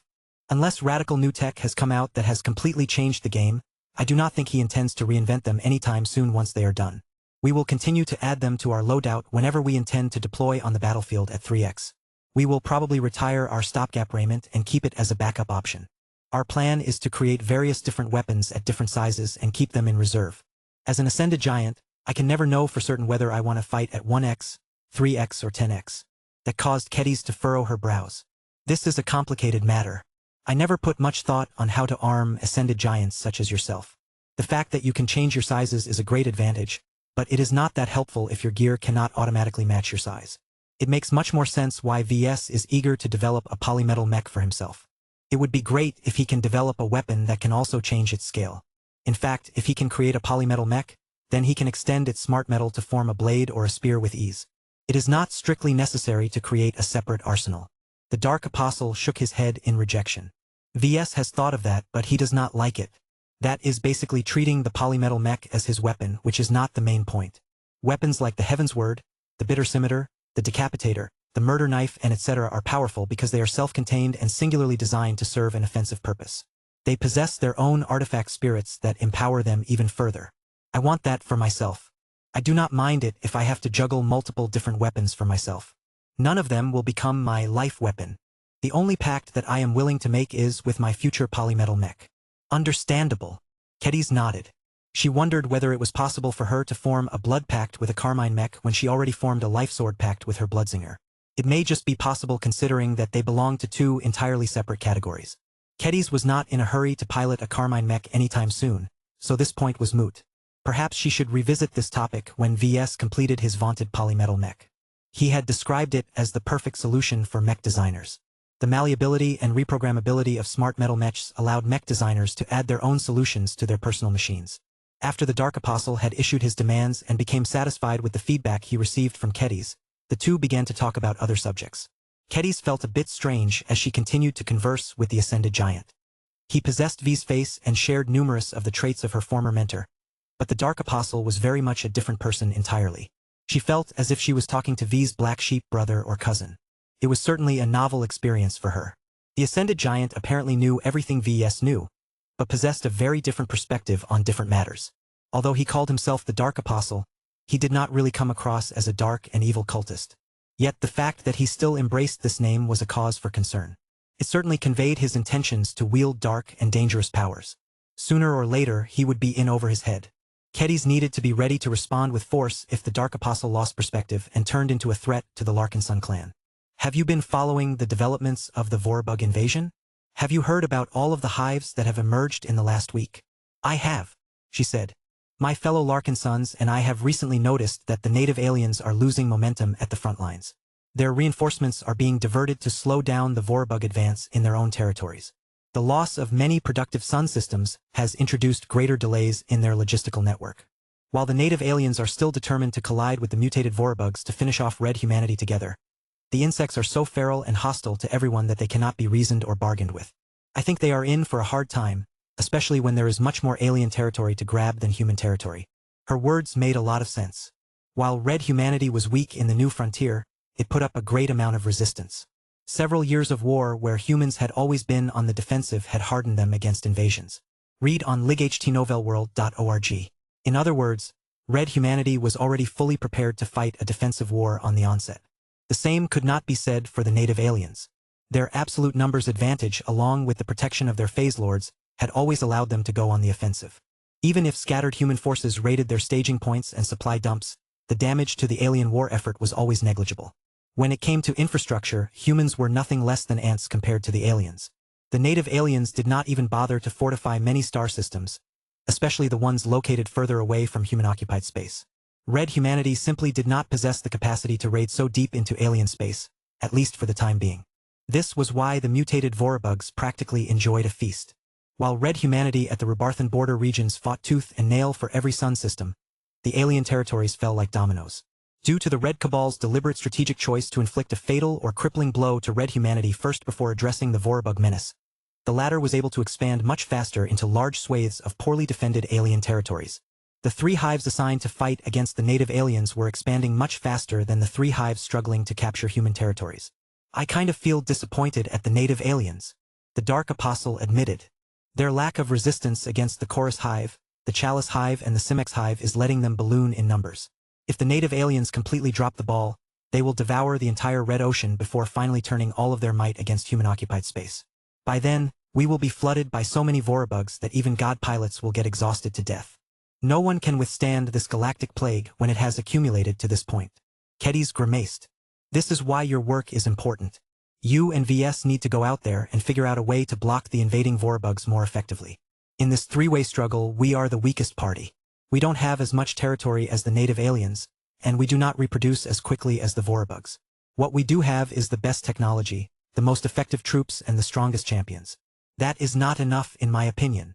What do you think red humanity needs in order to gain the upper hand against these 2 enemies? I have numerous ideas, but many of them are unrealistic. She sighed. It would be great if we can somehow turn the 2 against each other to the point they completely neglect us. We can still do this if we can shore up our defenses and develop effective countermeasures against both. We do not necessarily have to go on the offensive. We simply have to hold onto our existing territories and not lose any further. The stiffer our resistance, the more we can redirect our enemies against each other. That actually sounded like a viable strategy, but it hinged on whether the native aliens and mutated Vorabugs were willing to overlook the stubborn but relatively small red humans. The Dark Apostle thought that was too good to be true. If the Red Cabal and the Devourer Queen had any intelligence, they would know that red humanity posed a huge hidden threat due to its amazing potential. This was why red humans could not afford to take it easy. Chapter 7251. Phil Astor Crestia System. The Dark Apostle felt pleased as he had his conversation with Swordmaster Kedis. Although he detected that she was clearly frustrated that he was not able to converse with her in matters related to mech design, he still managed to leave a good impression behind. This was important. There was no reason for him to make V's friends and partners resent him. That would only leave him unable to count on their help when he needed it the most. While it was still important for him to maintain a distinct identity from his weaker mortal self, the Dark Apostle could not afford to give up easy opportunities to establish a network of capable and trustworthy people. The Dark Apostle felt absolutely no shame by piggybacking off the years-long effort of his other self. Besides, it was not as if VS gave all of this up for free. He could take advantage of the Dark Apostle's network as well. The Ascended Giants might not respect a human mech designer, but they should not shut him out entirely like before. As the Blue Jay fleet almost reached one of the hotspots of the Rebarthan front, every serviceman gradually became more serious. No matter whether it was the collies over at the Armitage or the Meshers serving on the Tarask, they all understood that they needed to be ready to engage in combat at any time. Sure, the mutated Vorabugs had yet to employ sophisticated tactics such as ambushes and stealth attacks, but who knew whether these fast-evolving space vermin developed this capability? All of the starships entered yellow alert, which meant that there needed to be at least 2 shifts of personnel that could fully operate their vessels if an attack occurred. The mech pilots of the Red Association had to remain on standby or even rest in their cockpits during this heightened state of alert. Fortunately, the mech technicians had already serviced and tuned their individual machines for optimum performance. Their weapon loadouts had also been adjusted to perform better against the Vorabugs as opposed to the native aliens. This mostly entailed switching heavier weapons for lighter ones whenever possible. With energy weapons, it was possible to apply slight modifications to drastically tune down their power. This allowed them to fire more shots and reduce the load on a mech's energy reserves. Every starship also adopted much stricter anti-Vorabug protocols. This meant that the hangar bays became a lot more isolated. Everything that came in and out needed to undergo a strict process of inspection, sterilization, and isolation. Dedicated crews would roam throughout the hull of a vessel to manually check whether any section or system had secretly been infected by a nest of Vorabugs. No matter whether it was the baseline version or the mutated versions, the Vorabugs could easily turn into a nightmare infestation once they had spread across a vessel. Red humanity had learned very painful lessons in the first weeks of the Vorabug invasion. Third-class starships succumbed the most against these infections. The worst cases even brought them back to industrialized planets where transport vessels and combat carriers unknowingly carried back nests of Vorabugs. However, second-class and first-class starships were not immune to the Vorabugs either. Damaged hulls were especially prone to giving them space to hide and proliferate as the coverage of their monitoring systems had become impaired. This was why it was important for every starship that traveled to the new front to prepare dedicated crews of Vorabug hunters. Only manual inspections could confirm what machines were not able to ascertain. The fact that not even the Red 3 dared to slack off when it came to adopting the new protocols showed how seriously they regarded their new enemies. Under this tense atmosphere, the Blue Jay fleet finally arrived at the edge of the Philaster Crestia system of the Zortina Upper Zone. The entire Upper Zone was one of the more important strategic border regions of the Rebarthan Pact. The surrounding star systems did not contain a lot of phase water, but offered a good amount of mid to high-grade exotics and hypers. The Brownstone Principality originally claimed the Zortina Upper Zone to serve as a launching pad for future expansion into the Red Ocean and to form a strong industrial base. Now, all of the industries and infrastructure that the Brownstone Principality had painstakingly built up before the Great Severing threatened to turn into Vorabug food. No matter what the other Rebarthans thought of Prince Havelake, the Zortina Upper Zone served an important role in the Rebarthan industrial war machine. Its fall would significantly reduce the rate of production and replenishment of military hardware. This would also force the Rebarthans to make more painful concessions to the cybernetic empire. 2 stars anchored the star system. The bountiful amount of planets, moons, and asteroids provided plenty of materials for the Vorabugs to ramp up their production. Philaster Crestia would have been an excellent invasion site for the Solari Hive due to hosting 2 stars instead of a single one. Its abundance of planets and asteroids in the outer system also granted many more opportunities for the Superswarm Hive to flood the human defenders with bug bodies. However, the Goliath Hive claimed this invasion corridor. This group of Vorabugs were unable to take full advantage of the excellent geographic conditions of the Philaster Crestia system. The Goliath Vorabugs were unable to gain a foothold in the inner system, but they were also unable to produce their Goliaths quickly enough due to the lower concentration of high-grade resources at the outer system. That did not stop these space vermin from driving away the Rebarthan defenders. As the Blue Jay fleet quickly regained its bearings, it confirmed that it had successfully translated into a location that was relatively quiet.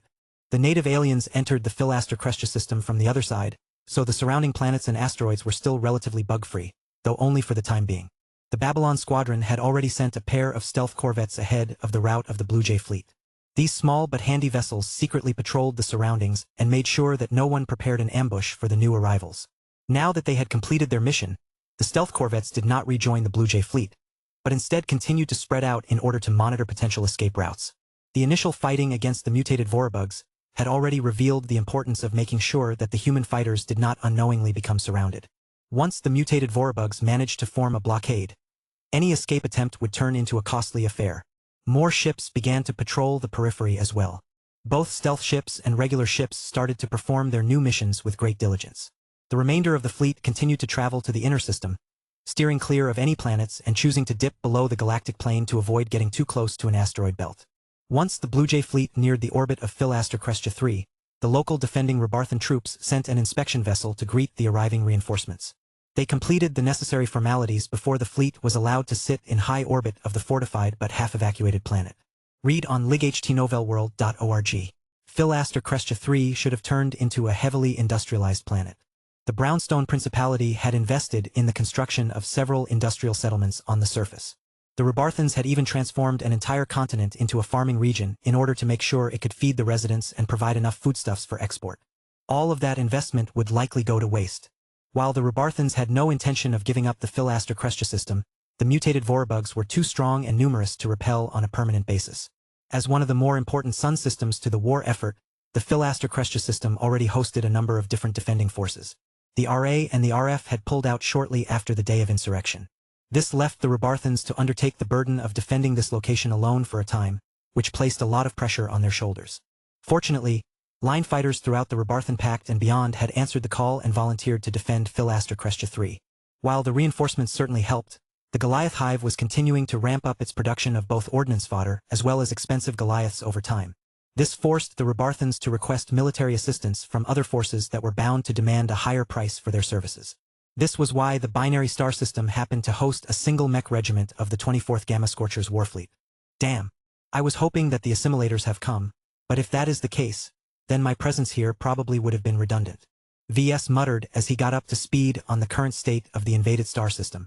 After enjoying several days of sole custody over their shared true body, the Dark Apostle had reluctantly abided by the terms of the agreement. Besides, not many people trusted the Dark Apostle.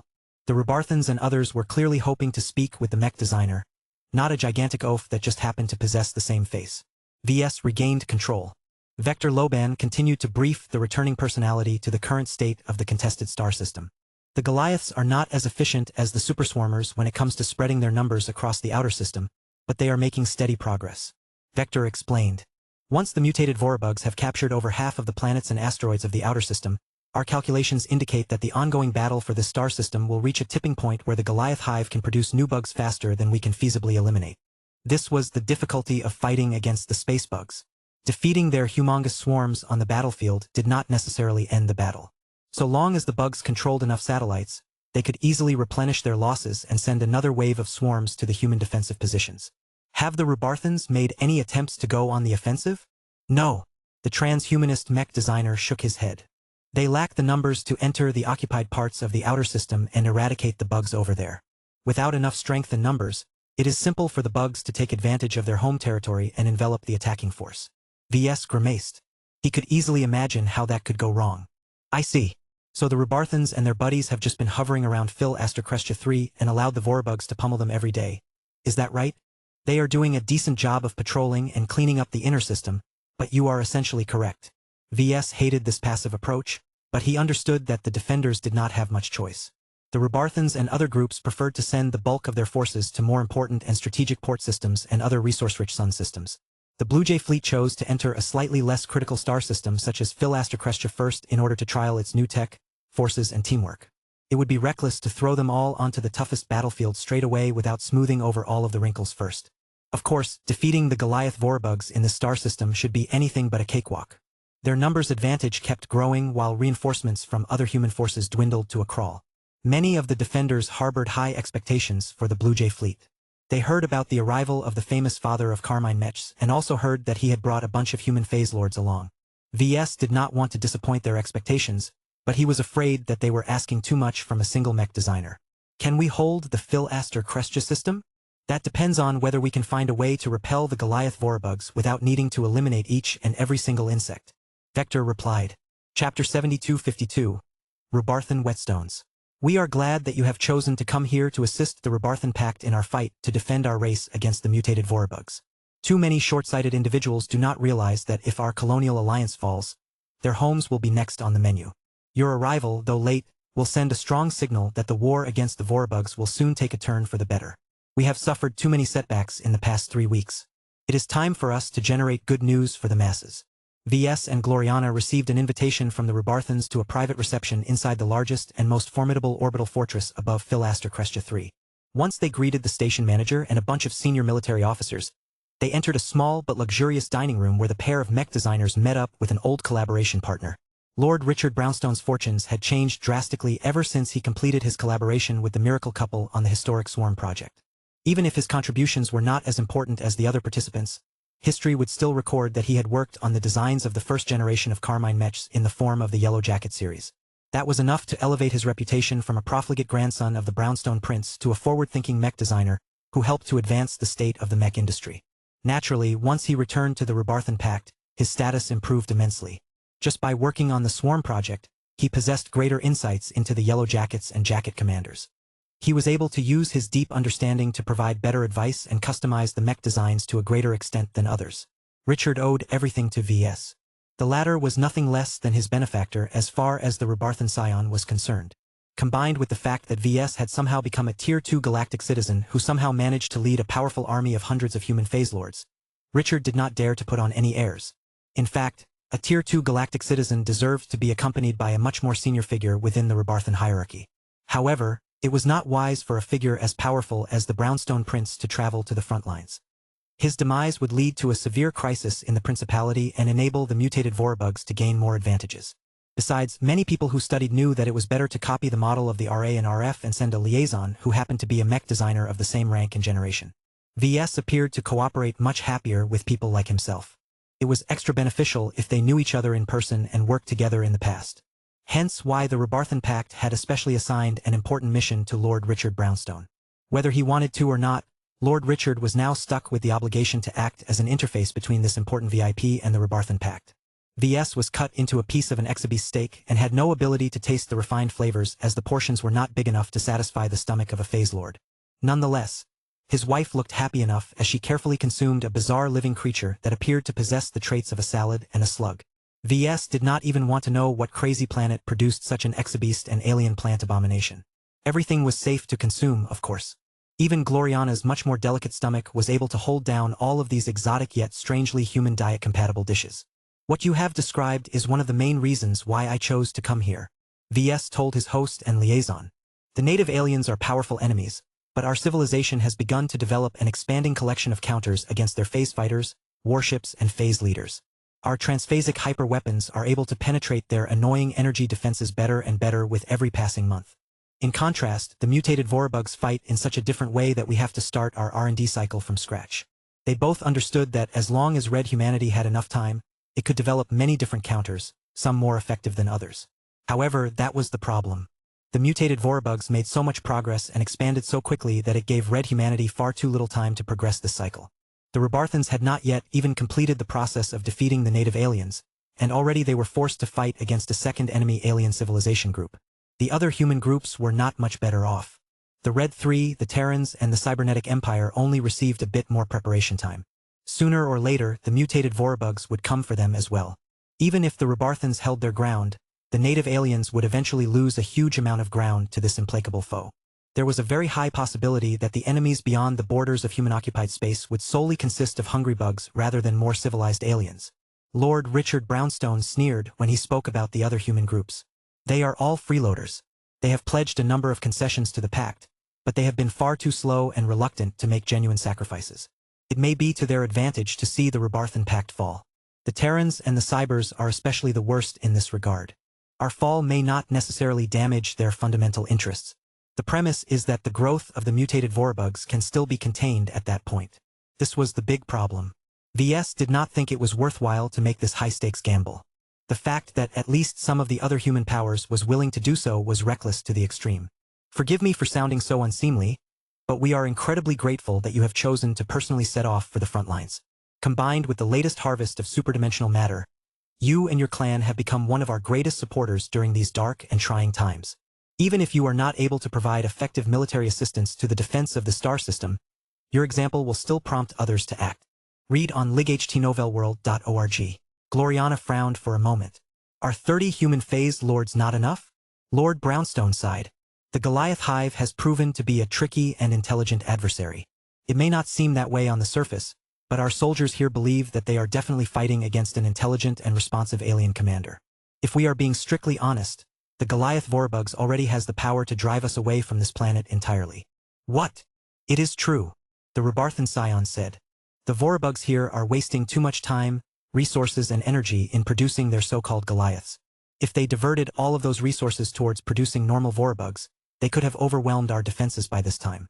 Alternatively, they can also suspend their assault for a week and gather many more Goliaths. If they batter the orbital defenses of Philaster Crestia 3 with over 100 Goliaths, then it is doubtful that our defenses will hold. Instead, the Vorabug commander is content with sending them to us in smaller batches of a dozen or less per attack wave. That sounded incredibly idiotic to VS. The Vorabugs were practically drip-feeding their precious Goliaths to the human defenders. However, VS suddenly recalled that this was just the first week. The Goliath Hive could always switch to a very different strategy after a month. Are the Vorabugs playing with their food? Gloriana asked in a bewildering tone. No. We are not a mouse before a cat. Lord Richard Brownstone shook his head. Our strategists theorized that the Goliath Hive is treating the defenders of the Sun system and other border systems as whetstones. The Goliath Princess is content with developing different Goliath strains. With every defeat, the Goliath Hive tweaks the genetic design of the next iteration of Goliath strains that often happen to mitigate the weaknesses that we took advantage of in the previous rounds. Although this cycle has only repeated a handful of times, we are already feeling the pressure to keep up with the pace of our enemies. This revelation put a lot of pressure on everyone. The Rebarthans and their allies constantly needed to become more inventive in order to defeat the Goliaths easily enough. Once a point had been reached where Red humanity could no longer present the Goliath Hive with further ideas of improvement, the former had lost its role as a whetstone. Anyone who recognized this loop would feel that the Philaster Crestia system and perhaps the entire upper zone was doomed to fall.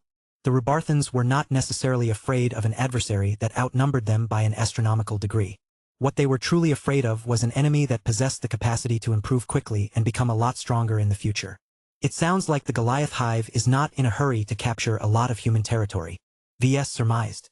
Red humanity's resistance is much greater than that of the native aliens.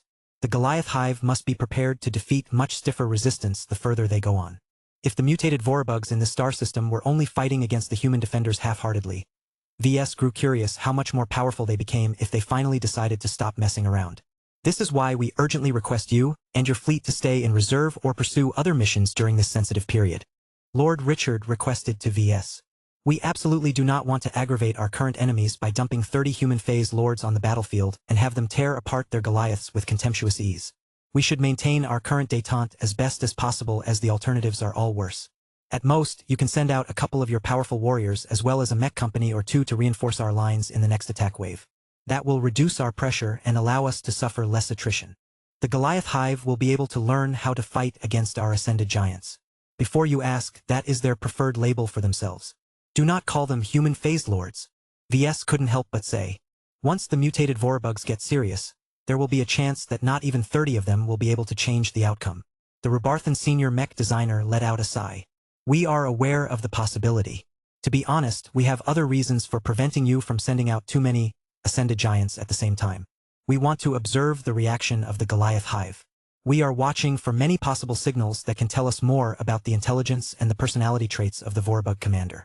Deciphering the mind of the new alien chief is vitally important to shaping our response against the Vorabug menace. His words betrayed deeper expectations and considerations that VS was not able to figure out at this time. VS narrowed his eyes. He had the feeling that the Rebarthans hatched a new plan, but were not in a hurry to inform him of all of the details. The private dinner continued as VS and Gloriana continued to ask more questions about the new enemies. The Goliaths vary greatly in strength, but even the weakest are as difficult to defeat as low-tier expert mechs. Lord Richard responded to one of their questions. We believe that the mutated Vorabugs has looked at the champions of both the human and alien race, and selected our floor as the minimum standard. There is not much point for the mutated Vorabugs to produce weaker Goliath strains, as any one of our expert mechs would be able to defeat them with ease. Chapter 7253. The Intelligence of Vorabugs. The Rebarthans made a good choice to let Lord Richard Brownstone receive VS. The two had not kept in touch with each other after the start of the Carmine Revolution, but both of them had worked long enough together to develop a good working relationship. That sense of familiarity did not disappear once they completed a project. Both VS and Lord Richard therefore eased back into familiar ground. Although their priorities were much different from the past, they at least did not have to worry about getting hindered by trust issues. The first day proceeded without incident. While VS and Lord Richard got to know each other, the Blue Jay fleet partially contributed to the defense and security of the Philaster Crestia system. Numerous warships veered away in order to go on patrol or Vorbug extermination duty. Numerous mechs and warships strengthened the defensive perimeter around Philaster Crestia 3. The remaining assets, including most of the Ascended Giants, stayed in reserve. Their primary responsibility was to shadow and protect VS. This was a serious concern as he had made many enemies over the years. He already suffered several assassination attempts in the past. There was no reason to believe the threat had ceased by this time. VS was not too concerned about this anymore. Ever since he had won the leadership challenge, he knew that nothing less than a well-equipped ace mech or phase leader would be able to threaten him at this stage. The Dark Apostle could easily fend off or run away from most other threats even if his other self was still lacking in terms of personal equipment. He felt more concerned about his wife and children. Their vulnerability made the Blue Jay fleet useful. He would rather have all of his guard forces escort him immediately to safety rather than come to his aid. In any case, VS personally did not expect the mutated Vorabugs to engage in an activity that imposed heavy demands on intelligence and forethought. He instead paid attention to his original goal for this excursion, which was figuring out a way to help Red humanity defeat the mutated Vorabugs. I have heard so much about them, and I have watched hours of combat footage between your forces and the massive swarms. VS told Lord Richard the next morning after his arrival. However, I haven't actually seen or touched a mutated Vorabug in person. I want to see them under controlled circumstances. That is not a problem. As our guest, we can easily arrange a visit to a local biological research institution. In order to counter the mutated Vorabugs, VS first needed to understand them. This was why he was enthusiastic to get in touch with them. Only when he was able to examine both dead and live specimens would he be able to gain greater insight into their species. Philaster Crestia 3 was originally meant to serve as a major industrial planet for the Brownstone Principality. As such, it hosted plenty of factories as well as research institutions and other related support facilities. Now, much of the facilities had fallen idle. The Rebarthans had already evacuated much of the personnel in advance as the chance that the star system would fall was too high. The only factories that continued to run were those that fabricated ammunition and other essential supplies that kept all of the mechs, warships, and defensive platforms armed. Fortunately, numerous research teams still kept a biotech research lab online in order to research specimens taken straight from orbit.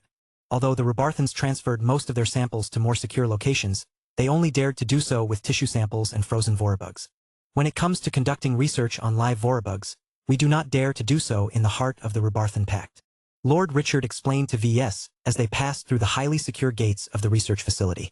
In order to understand our new enemies better, we have to study them when they are alive, but the damage that they can do if they ever manage to escape is too high. This is why we are conducting essential experiments on a planet that is already on the verge of getting conquered. That was certainly a prudent and pragmatic decision. The amount of security checkpoints and automated defenses was frankly ridiculous. It took a lot of minutes for VS to undergo repeated inspections. He understood the necessity of these measures. It only took a single moment of carelessness for the Vorabugs to smuggle a few tiny offspring outside. Once those bugs began to proliferate quietly, they could easily devour all of the alloys and materials put into the abandoned structures and form into a huge swarm on the surface of Philaster Crestia 3. What sort of research are you conducting? I am not sure, to be honest. This is not my field of specialization. Lord Richard shrugged. Much of it is classified and cannot easily be shared to third parties. Please understand that we do not permit you to enter many of the research labs as safety and confidentiality are important in this day and age. However, I can still bring you over to the wing where the live specimens are kept. The research facility possessed a clean white aesthetic that made it easier to keep track of anomalies and unwelcome guests. It would also make it a little more obvious if the mutated Vorabugs attempted to make an escape. After entering one of the largest and most well-secured lab, Lord Richard greeted the leading scientists before inquiring about the live specimens. What VS noticed right away were the sounds. The live Vorabugs were not listless creatures that sat around in a daze. They actively fought to free themselves while they were still in captivity. The insects stuck in restraints hissed and clicked and made all kinds of furious insectal noises. Their exoskeletons clacked against metal while their mouths made senseless clicking sounds. Due to their varied sizes, the different vorabug subspecies made noises in many different pitches. From high trills to low rumbling, it seemed that the insects could probably produce music if they were better coordinated. VS grew fascinated right away. Are these vorabugs behaving like individuals? Or are they directly controlled by a commander, princess, or queen? VS immediately asked. We do not know yet, Lord Richard admitted as both of them approached the nearest transparent isolation cage. Our current model suggests that most mutated vorabugs behave autonomously, but still fall under loose direction from a leading vorabug unit. Through signals that we cannot detect or intercept, these bugs are told to attack, defend, retreat, or perform a set of maneuvers in real time, but these instructions do not go into any further detail. It is rather excessive for a commander to completely puppet millions if not billions of vorabugs down to how they swing their claws. Not even ace commanders can bear this burden, so we do not expect the vorabugs to be any different. That was most likely the case. VS did not get the sense that all of these captive vorabugs were being actively controlled. Perhaps they received commands from their superiors, but they were otherwise free to take action on their own. Hence why they mindlessly expended their energy to free themselves from their unbreakable restraints. Are any of these bugs sapient? VS asked. Most likely not. It is not worth it to bestow them with the gift of sapience. These vorabugs are disposable and only need to be smart enough to understand their instructions. Generally speaking, the larger they become, the smarter they tend to be. There is a noticeable difference in sophistication between a palm-sized vorabug and a cow-sized vorabug. They examined different captive vorabug subspecies in order to observe this difference. The smallest vorabugs mindlessly fought to wrench themselves free from their restraints, while the larger specimens merely tested their bonds once every few minutes. The latter clearly had a better understanding of the futility of resistance and preferred to conserve their energy. VS also had the sense that they were carefully studying their surroundings. It was a good thing their cages did not grant them vision of the other side. When he got close enough to the different specimens, he was not that interested in studying their material traits. He could read a report in order to learn about this stuff. What he truly wanted to know was how their spiritualities were put together. In this regard, VS became disappointed when he did not see anything special. He suspected that the vorabugs managed to mutate because they became activated, somehow with the introduction of exotic radiation. Maybe exposure to E-energy radiation caused them to become smarter and activate hidden gene expressions that caused them to mutate wildly. Read on lightnovelworld.org. If this was the case, he wasn't able to spot any clues that could validate this fringe theory. Our own cultivation scientists have studied this angle as well, VS. So far, they have found that the vast majority of vorabugs are not sapient or spiritually sensitive in any significant fashion. Even the bugs that have ingested more hypermaterials than normal are generally insensitive. However, they have found notable exceptions, though none of them are present in this lab. VS made an immediate guess. The Goliaths? Lord Richard nodded. Yes, we have yet to be able to capture a Goliath alive, so we cannot show one to you, but we can confirm that they are most definitely sentient. They are smart enough to recognize their own existence. We are not entirely clear whether they can command the vorabugs around them, but they are natural fighters who understand their own distinctive capabilities quite well. They are bestowed with the capacity to feel emotions and may even be able to communicate with each other as well as us on occasion. Each Goliath has a sense of ego and pride that is becoming more and more pronounced with every passing day. These were remarkable observations. It truly sounded as if the Goliath hive was trying to imitate human and alien champions down to their selfishness. Do you think that there is a greater purpose behind this development, Richard? Yes, we have many theories, but it is too soon for us to believe in any of them. We are still stuck in the observation stage. The Goliath hive is also still in a state of rapid change. We dare not make any assumptions that will end up outdated in the next week. I see. VS grew reassured that none of the cannon fodder bugs possessed any noticeable sentience. The biggest ones were probably as smart as cattle at most. This meant that they were unable to consciously interact with E-energy radiation. They most definitely absorbed a certain degree of E-energy radiation, but this was an entirely passive phenomenon that merely strengthened them without causing them to mutate wildly like exobeasts. He wished he could examine the Goliaths. Learning that their hive valued them to the point of giving them their own individual identities made him eager to see how they interacted with E-energy. Were they similar to mutated beasts who converted E-energy into material strength at a much higher degree of efficiency? VS was not quite sure of this. So far, none of the Goliath strains betrayed any unique deviations from their template, but they had only just appeared, so maybe there was not enough time for them to evolve in different directions. At least the ordnance fodder bugs lacked this capability. They may have been mutated into different subspecies with different strengths, but the Goliath hive clearly did not bother to elevate them any further. Their positioning was fixed from their birth. Do not underestimate any of the weaker vorabugs, Lord Richard warned. Their roles may have been determined by their births, but as long as you give them an opportunity to absorb resources and reproduce, their children and grandchildren can easily become much more formidable than you can handle. That is the true reason why we fear this race. Chapter 7254. Engineered Race. While VS was visiting the labs, he made sure to study all of the physical data and conduct a few experiments by himself. One good thing about the Vorabugs was that they were available in abundance. They were not that special on an individual basis. It was easy to capture them from the battlefield. The trickier challenge was containing them, but so long as all of the security protocols were up to standard, the chances of contamination breaches were small, though not zero. Under Lord Richard Brownstone's instruction, VS received full permission to operate any idle lab machine and access a restricted database that did not contain too much confidential research data. Numbers flowed in his partially digitized mind as he rapidly began to develop an understanding of the properties of numerous different subspecies of Vorabugs that the Goliath hive produced up to this point. He tracked their changes and extrapolated them to guess what their mature forms would be. He speculated on divergences and made predictions on the emergence of new subspecies that were better equipped to fight against human assets. The Goliath hive placed most of its energies on developing its Goliaths, so the status and importance of its regular Vorabugs was fairly small. Even so, they were all becoming increasingly more durable and annoying by the day. VS noticed that their offensive capabilities only saw minimal improvement.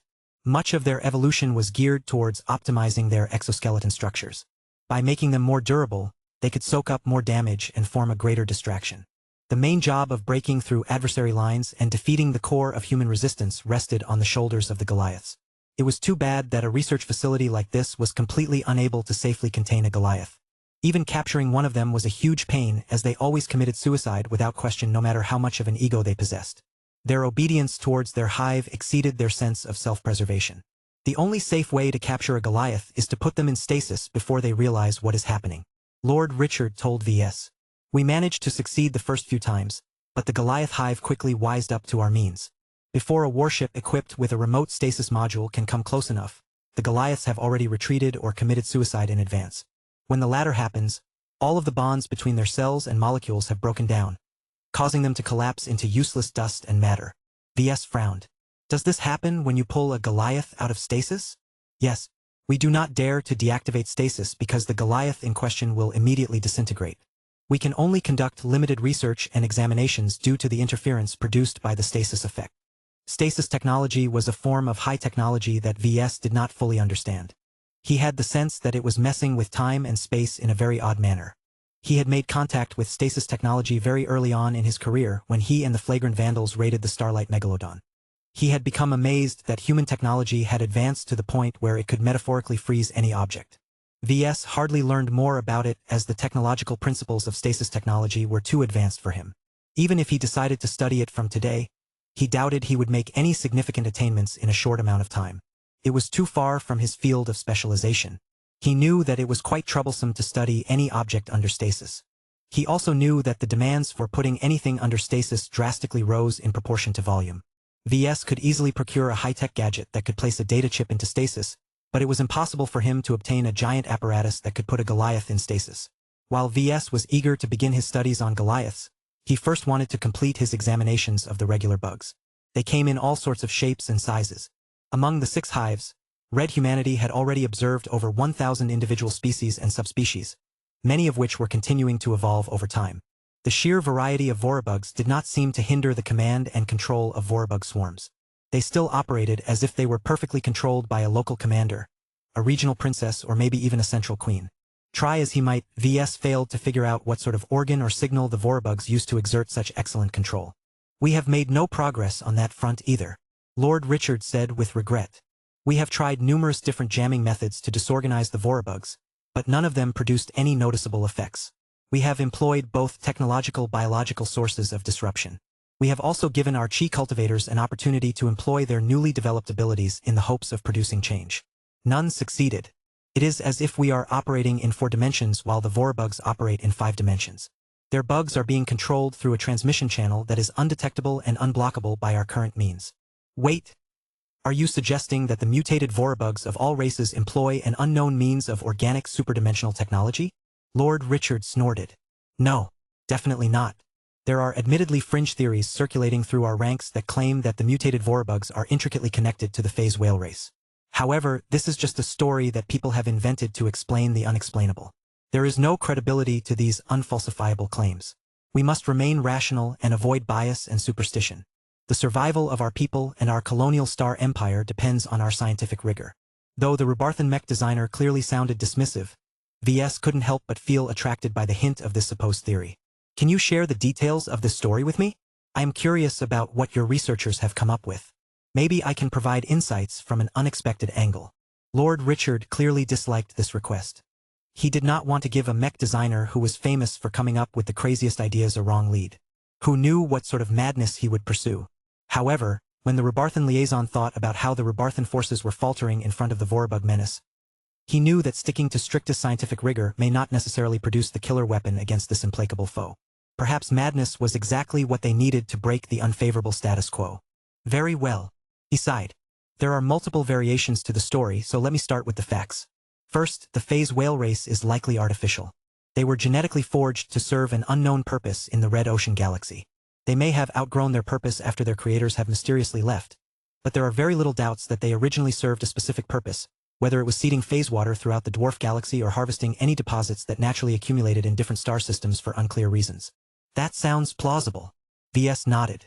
Second, the Vorabugs, whether we are talking about the degenerated survivors of the previous age or the mutated ones of the current age, are also artificially made.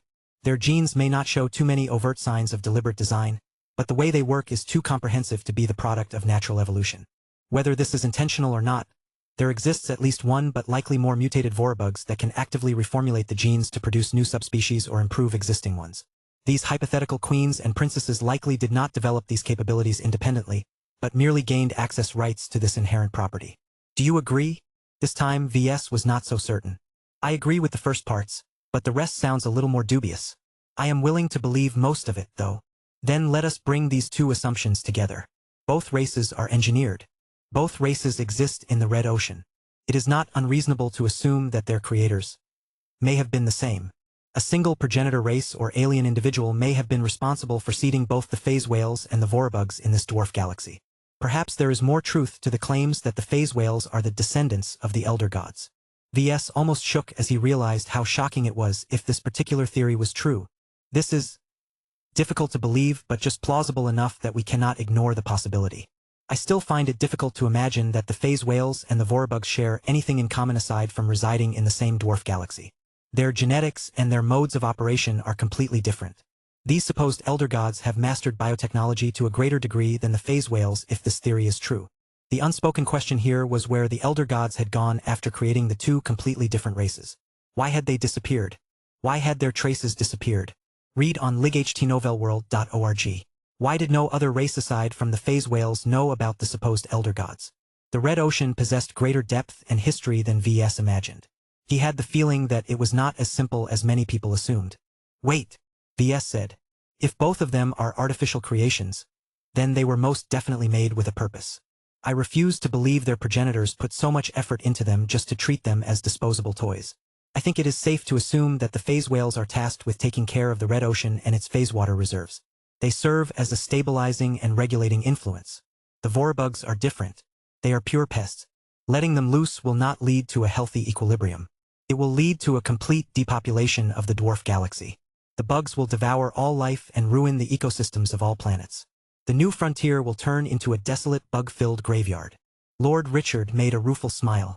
This is a doom scenario from our perspective, but what if the alien progenitors held a different opinion? What if the unrestrainable veracity of the Vorabug race is a feature rather than an undesirable factor? What if they were made with the express purpose of wiping out all life and activity within the Red Ocean? VS widened his eyes as he fixated on this idea. Although there was far too little data to support this wild theory, there was a certain elegance to this explanation. Could this be true? Had a bunch of ancient alien bastards created the Vorabug race to serve as biological cleaning bots when the time was right? Had the Great Severing accidentally switched their hidden extermination mode, causing them to wake up and mutate en masse for the express purpose of fulfilling their bioprogram directives? VS simply couldn't tell whether there was any credibility to this theory. He really did not want it to be true, but he personally felt that he needed to take it seriously. If this theory was correct, then the elder gods definitely wouldn't have done a poor job at creating their cleansing solution. The Vorabugs were expressly designed to defeat the phase whales and most other races that had taken root in the Red Ocean. Even red humanity may not be able to defend against this engineered threat. What other surprises did the elder gods put into their creations? What if there were more engineered races in the dwarf galaxy that possessed the same purpose? What if the phase whales inexplicably teamed up with the vorabugs one day? VS became tormented by all of these questions. This is crazy, he muttered. Yet we cannot ignore these possibilities. These vorabugs. There has to be a greater story behind their existence. I really want to get my hands on their princess or queen. Chapter 7255. Difficult to counter. VS became distracted by the fringe theories as he completed his experiments. One of his final tests was to expose the vorabugs to different glows. With the help of Blinky, he called down the power of different design spirits such as Zygra and the Superior Mother and observed the reactions of the bugs. The results largely disappointed him. The vorabugs possessed weak spirituality, but that also served as a form of protection for them. They were much less susceptible to most effects that directly targeted their spiritualities. In fact, VS even believed that they were unnaturally resilient towards this medium of attack. It was impossible to manipulate their emotions, and they were highly resistant towards contamination. He found that strange. The ordinary vorabugs were quite weak and easy to kill on an individual basis, but their spiritualities were so well defended that their progenitors must have put a lot of effort into their development. What exactly were the vorabugs engineered to fight against? Were they solely designed to wipe out the native life forms of the Red Ocean Galaxy? Or were these bioweapons meant to invade other galaxies and wipe out the mysterious life forms that dominated those cosmic regions? VS continued to observe more puzzle pieces, but there were too few of them to form a complete enough picture. Many questions still remained unanswered. All he knew was that his anti-vorabug mech was no longer effective towards the mutated and empowered variants. Absorbing more E-energy did not explicitly strengthen their spirits, but instead made them more resistant. This meant that solutions that directly targeted the spiritualities of these vorabugs likely wouldn't work. That was a pity. If this vulnerability still existed, then the best and most convenient solution to keep the vorabugs away from an important location was to station a bunch of LMC mechs with glows or set up a chi formation that produced a large-scale mental repulsion effect. Well, it is not as if humans are all that susceptible to these effects as before, he muttered. E-energy radiation empowered humans in a different way. No matter whether they engaged in chi cultivation or not, their spiritualities all became stronger over time, enabling them to close the gap between themselves and higher existences. This automatically allowed them to resist the suppressive glows while reducing the effectiveness of supportive glows. Similar changes happened to the native aliens as well. Cheaper solutions no longer worked. In order to influence minds and spirits from a distance, Red humanity needed to devise much more powerful and focused solutions. Employing spell arrays was one of them, but they were far from the only option. In any case, VS did not become too discouraged when he learned that the vorabugs could no longer be manipulated so easily with the help of glows. He would just have to figure out a way to block or kill the vorabugs through physical means. After he concluded his experiments, VS accompanied Lord Richard to a lounge room where they could sit back, collate their results and share their thoughts with each other. I already should have guessed that the vorabugs are not susceptible to cheap tricks anymore, VS said with a sigh. Even if my glows worked against the mutated species out in the field, I have no doubt that their queen or princesses would mutate their offspring so that they no longer became as vulnerable as before. As it is, their current resistance helps us save the effort of employing this solution. Lord Richard listened to his former collaboration partner while lifting up a cup of tea before taking a sip. It was strange for him to look so civilized and composed while millions of vorabugs were being slain throughout the star system. The barrier between safety and extinction had become painfully thin. The only reason why the vorabugs had not pierced it yet was because they found the defenders of Philaster Crestia 3 too useful to wipe out right away. When VS was thinking about the subject of sentience in the vorabug race, he frowned as he tried to imagine how numerous smartbugs existed at the moment and how many more would emerge. Have you guys determined whether there are more sentient workings out there? He asked. This is one of our higher priorities, VS. We have not been able to make direct observations as any excursion into working territory is fraught with peril. It is also very difficult to locate and approach any intelligent working as their savage species do not build any obvious palaces or strongholds. So far, we can only infer sentient thinking by analyzing their actions. This is how we have derived the existence of a single overarching queen as well as 6 princesses. The Goliaths also show much greater initiative, adaptation, emotional reactions as well as creativity than the lesser bugs. All of our high-ranking mech pilots that have fought directly against them are convinced they are dealing with a rudimentary form of individual alien intelligences. Have the vorabugs displayed any hive mind or other collective intelligence characteristics? Not yet. Lord Richard Brownstone shook his head. We specifically look out for these traits. We fear that once the amount of vorabugs in a star system, zone or galaxy has surpassed a threshold, the vorabugs will spawn a superintelligence that can command the alien insects more effectively. There are several biotech scientists that speculate that the princesses of the hives fit this definition, but we cannot prove or disprove this theory. So far, we are operating on the assumption that this is not the case. If these princesses exist, then they must be a tangible existence. They really had no way of verifying the answer. The Rebarthans had already sent a large amount of scout vessels into Vorabug space, but they did not expect to obtain any immediate answers. These scouting missions were basically long shots. Do not enter star systems that the Vorabugs have completely conquered if you can help it. Lord Richard warned. Space is largely empty, and the same applies to those star systems. However, the Vorabugs are very adaptable and are in the process of developing means to intercept and destroy intruding vessels. It was always a gamble for small ships, even stealth vessels, to sneak into enemy territory. If any Vorabugs happened to be in the vicinity, they could easily come and interfere with the vessels just enough to prevent them from escaping into FTL travel. What was even worse was that the Vorabugs also possessed the means to interdict warp travel. There existed several varieties of transphasic Vorabugs that could debilitate the mobility of any starship. Their solutions are not mature yet, so strong enough warp drives and superdrives can still overcome the interdiction field. However, if there are too many bugs in the vicinity that are all producing the same effect, then their quantity can overwhelm any drive no matter how strong it may be. This is why it is absolutely important to never let yourself get surrounded by a swarm of Vorabugs. The good news was that the prevalence of Vorabugs capable of interdicting warp travel was inconsistent. Read on lightnovelworld.org.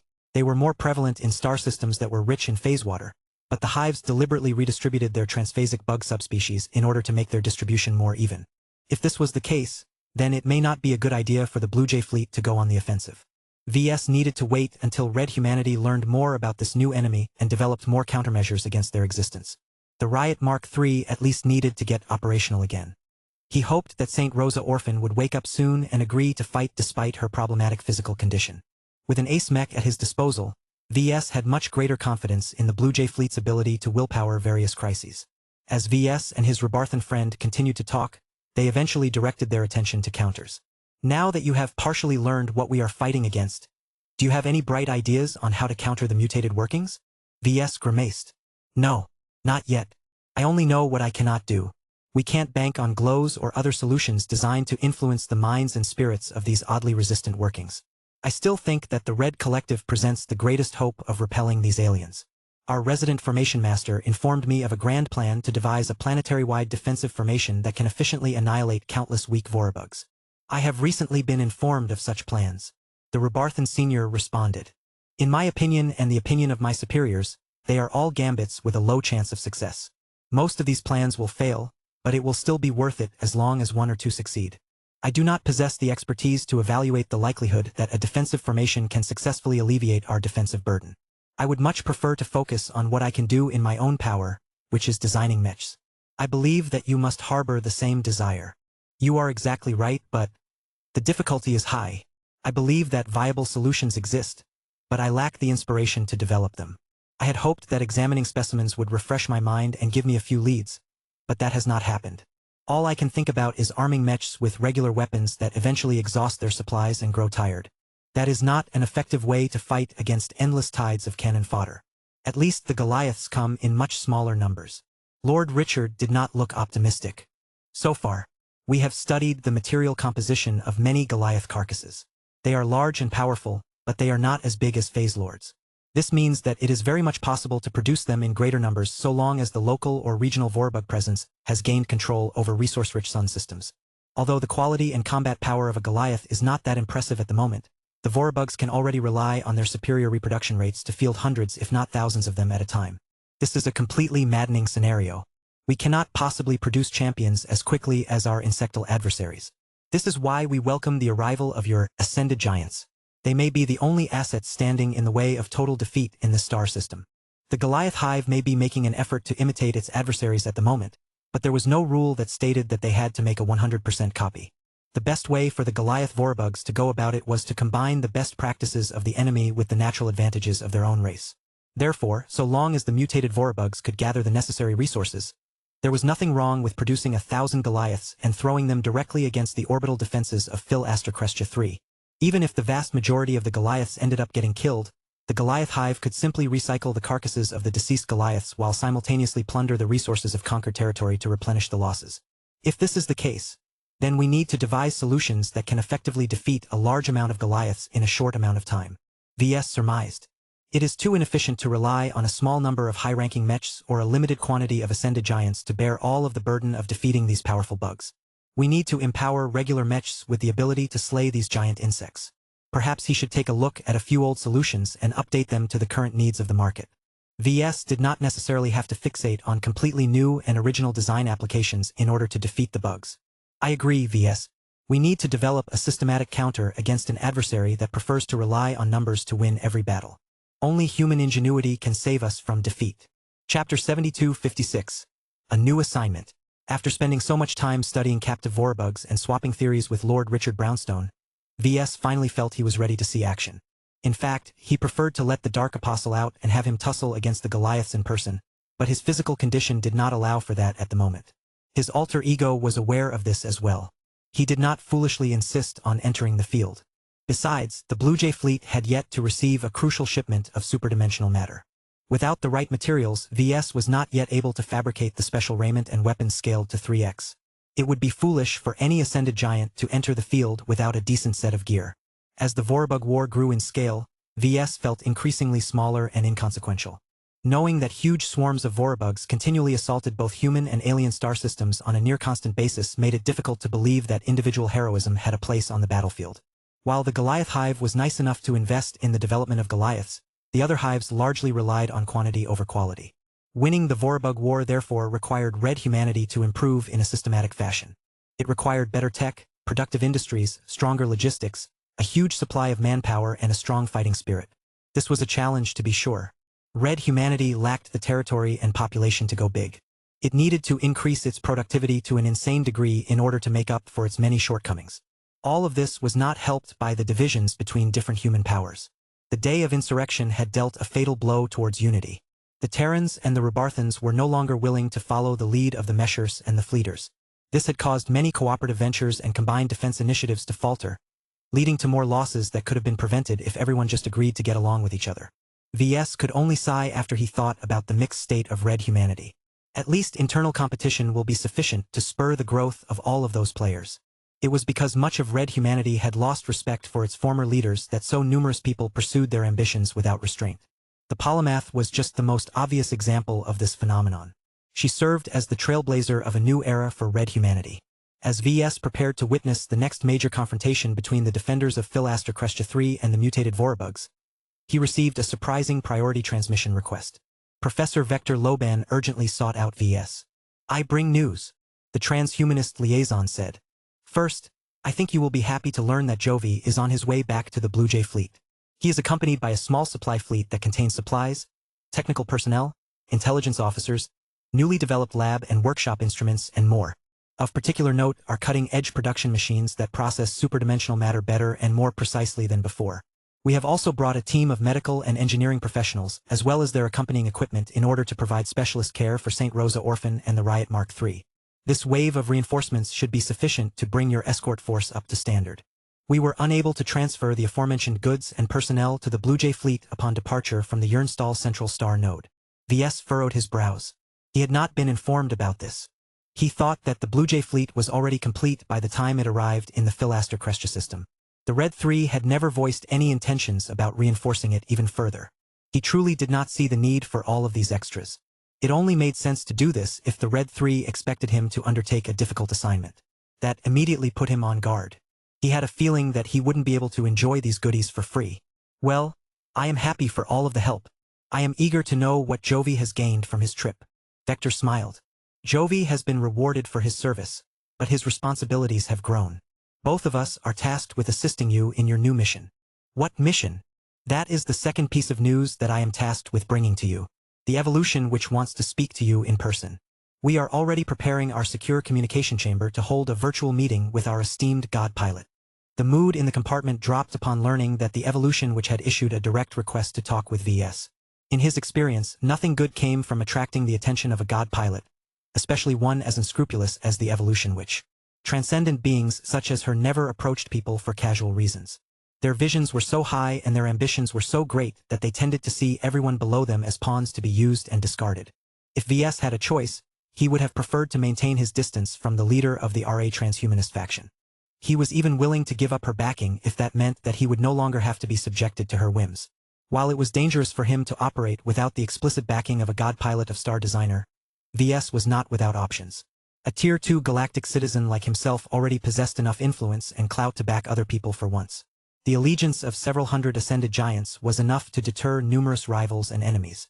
If that was not enough, then VS could always approach the First of Defiance or the Destroyer of Worlds.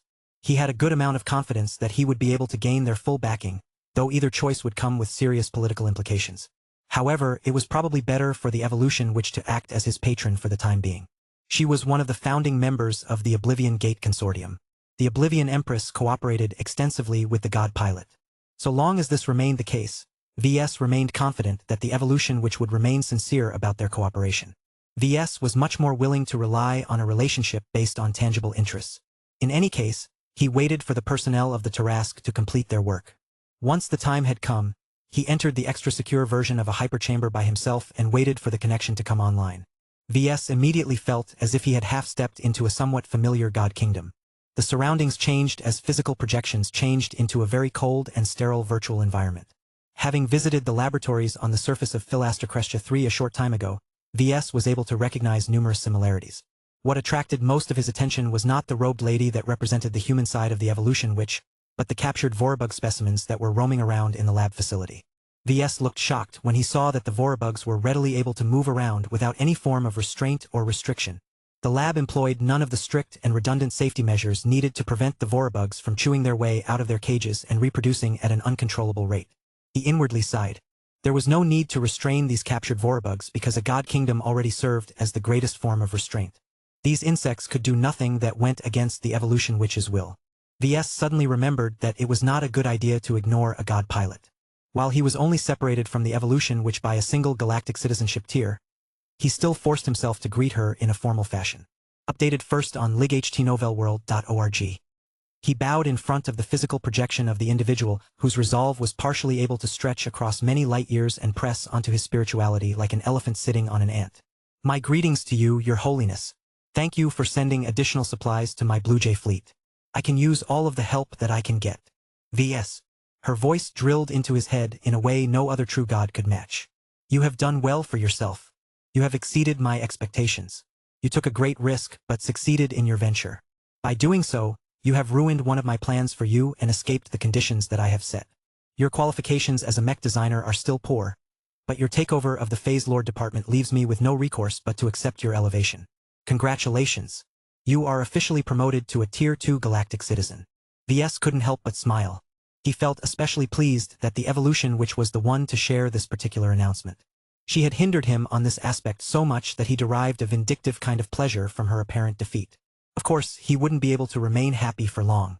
Once Professor Jovi Armelon returns to your fleet, the intelligence officers that are accompanying him will begin to brief you on an extensive amount of confidential information.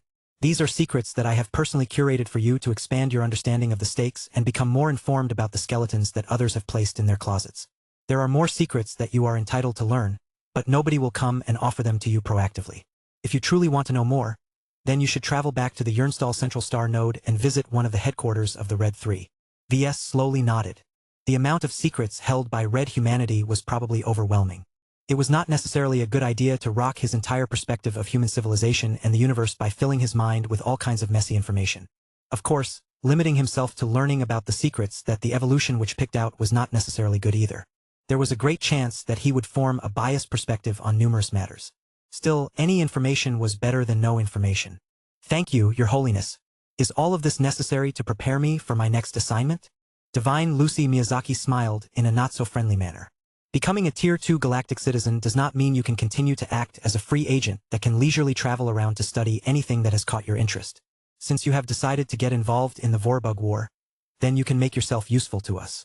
Everything we have learned about the mutated Vorabugs indicates that they are threats that must be addressed sooner rather than later. We cannot give them the time to expand at their current rate.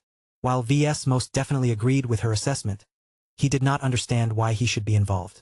I understand, Your Holiness, but you are in charge of your own faction. I am sure your many subordinates would be happy to fulfill your orders. They have their own missions. Besides, I have tasked some of them with similar assignments as the one is yours, but I am not confident in their success. A wild card with a proven track record of success, such as you may be able to fulfill my demands within a shorter time frame. Did she expect for VS to produce a miracle? It would be helpful to know what exactly I am supposed to do. What is my mission? The evolution which provided a direct answer. Your mission is one of great importance to us. We need you to use whatever means are necessary to locate a hive princess. To be more precise, we are asking you to ascertain the location of a leading vorabug that possesses the capability to control the forces of an entire vorabug hive. Once you share the location data to us, we can do the rest. We have a strong preference for the Goliath princess, but other targets are also acceptable. Chapter 7257. A handsome reward. VS did not have a good expression at the moment. He had many plans for the future. He voluntarily traveled to the latest front in order to see if he could help red humanity repel the mutated vorabugs. The important part was that he did so on his own initiative. He valued control. He wanted to be the one to dictate whether he stayed around to address the vorabug threat or relocate to another front in order to conduct other business. From the moment the evolution which imposed a mission onto him, VS lost that precious freedom and independence. He would be forced to act as her minion and represent her interests so long as he had yet to complete his objectives. How could he not feel pissed about this matter? I don't buy your reasoning, he said. I am a mech designer. I am good at designing mechs. If you want to commission a mech design from me, then I would gladly accept. You turn to the wrong person if you think I can complete a reconnaissance mission. It is extremely dangerous to travel through vorabug-occupied space. Aside from a few stealth vessels, none of the ships of the Blue Jay fleet are equipped to scout enemy territory, and even then stealth systems have their failings. Doesn't the Red Association have its own dedicated spies and scouts? You should trust in their professionalism. Their professionalism is exactly why I cannot entrust them to complete their mission in time. The evolution which spoke in a domineering tone, as if she was making her own truth rather than describing it. You are the agent I trust the most. You should not sell yourself short. You are far more than a mech designer. You possess many unusual and exotic capabilities and you have built a growing power base. Not only that, your network of allies and partners are growing. You already possess the tools necessary to complete your mission.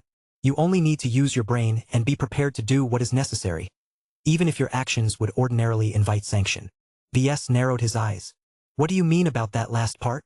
The physical projection of the god pilot stared directly into his eyes. You know exactly what I mean.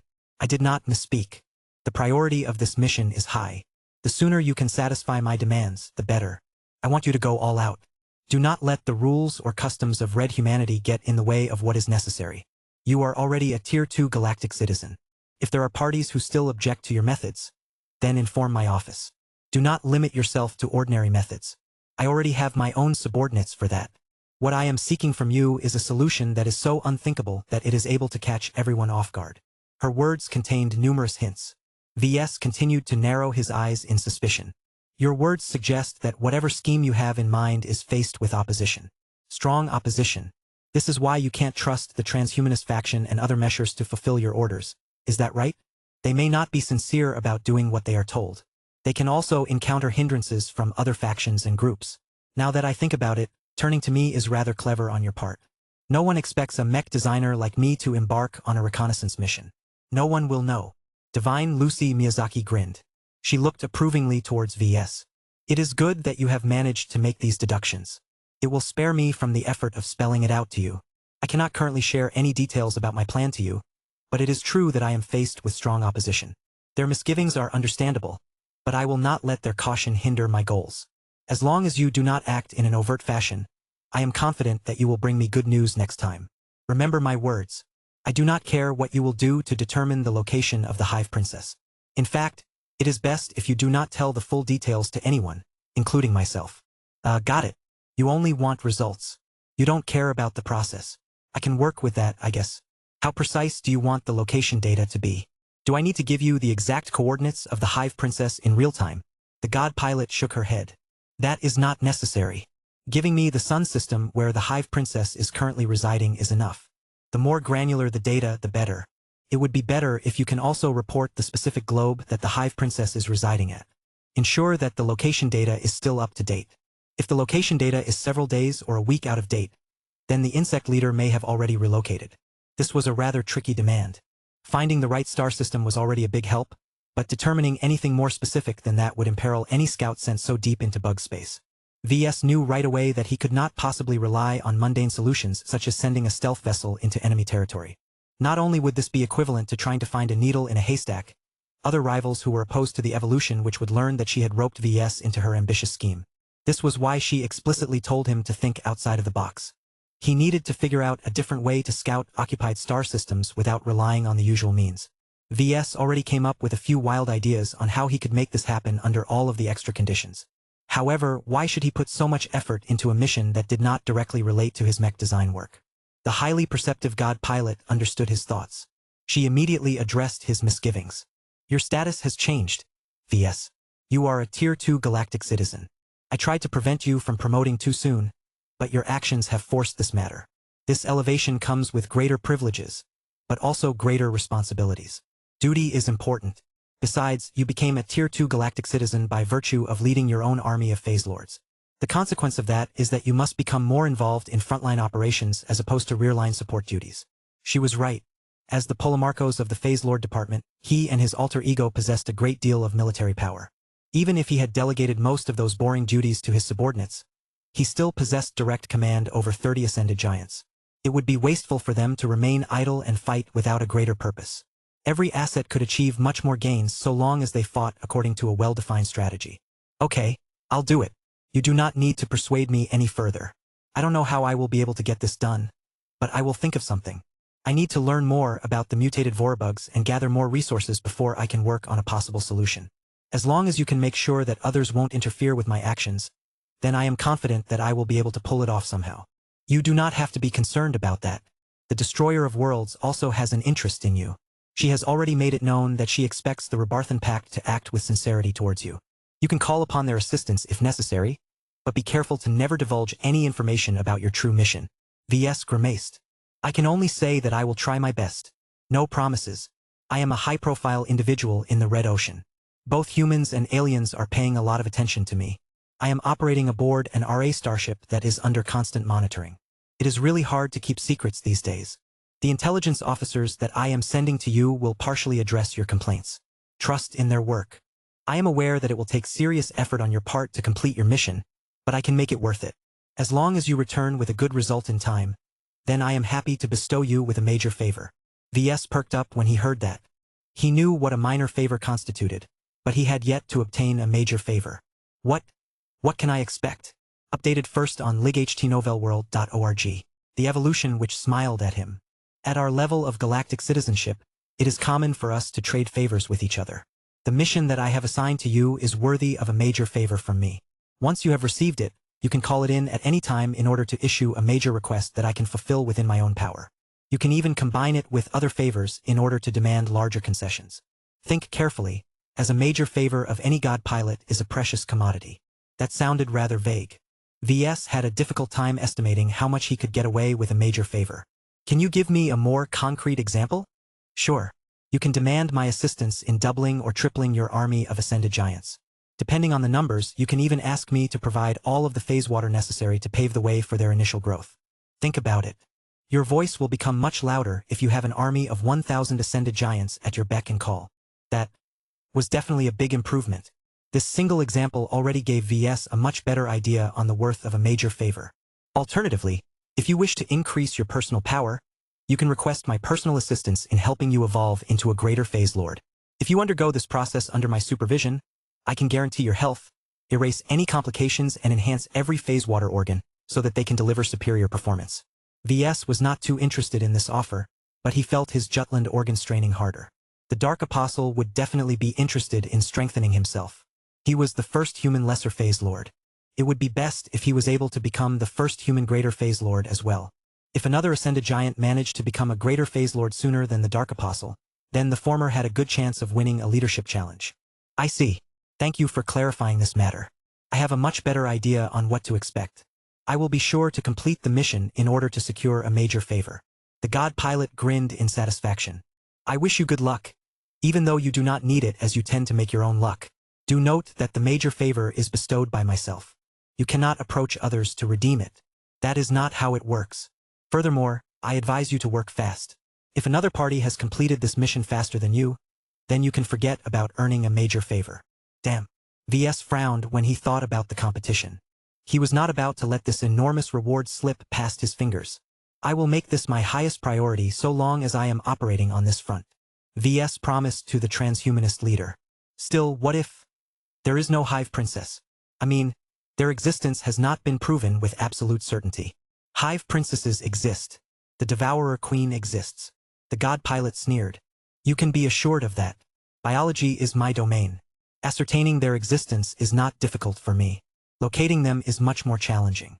As powerful as I am but one God Pilot. If I enter bug space in person, my targets will never deliberately avoid me by relocating to more distant locations.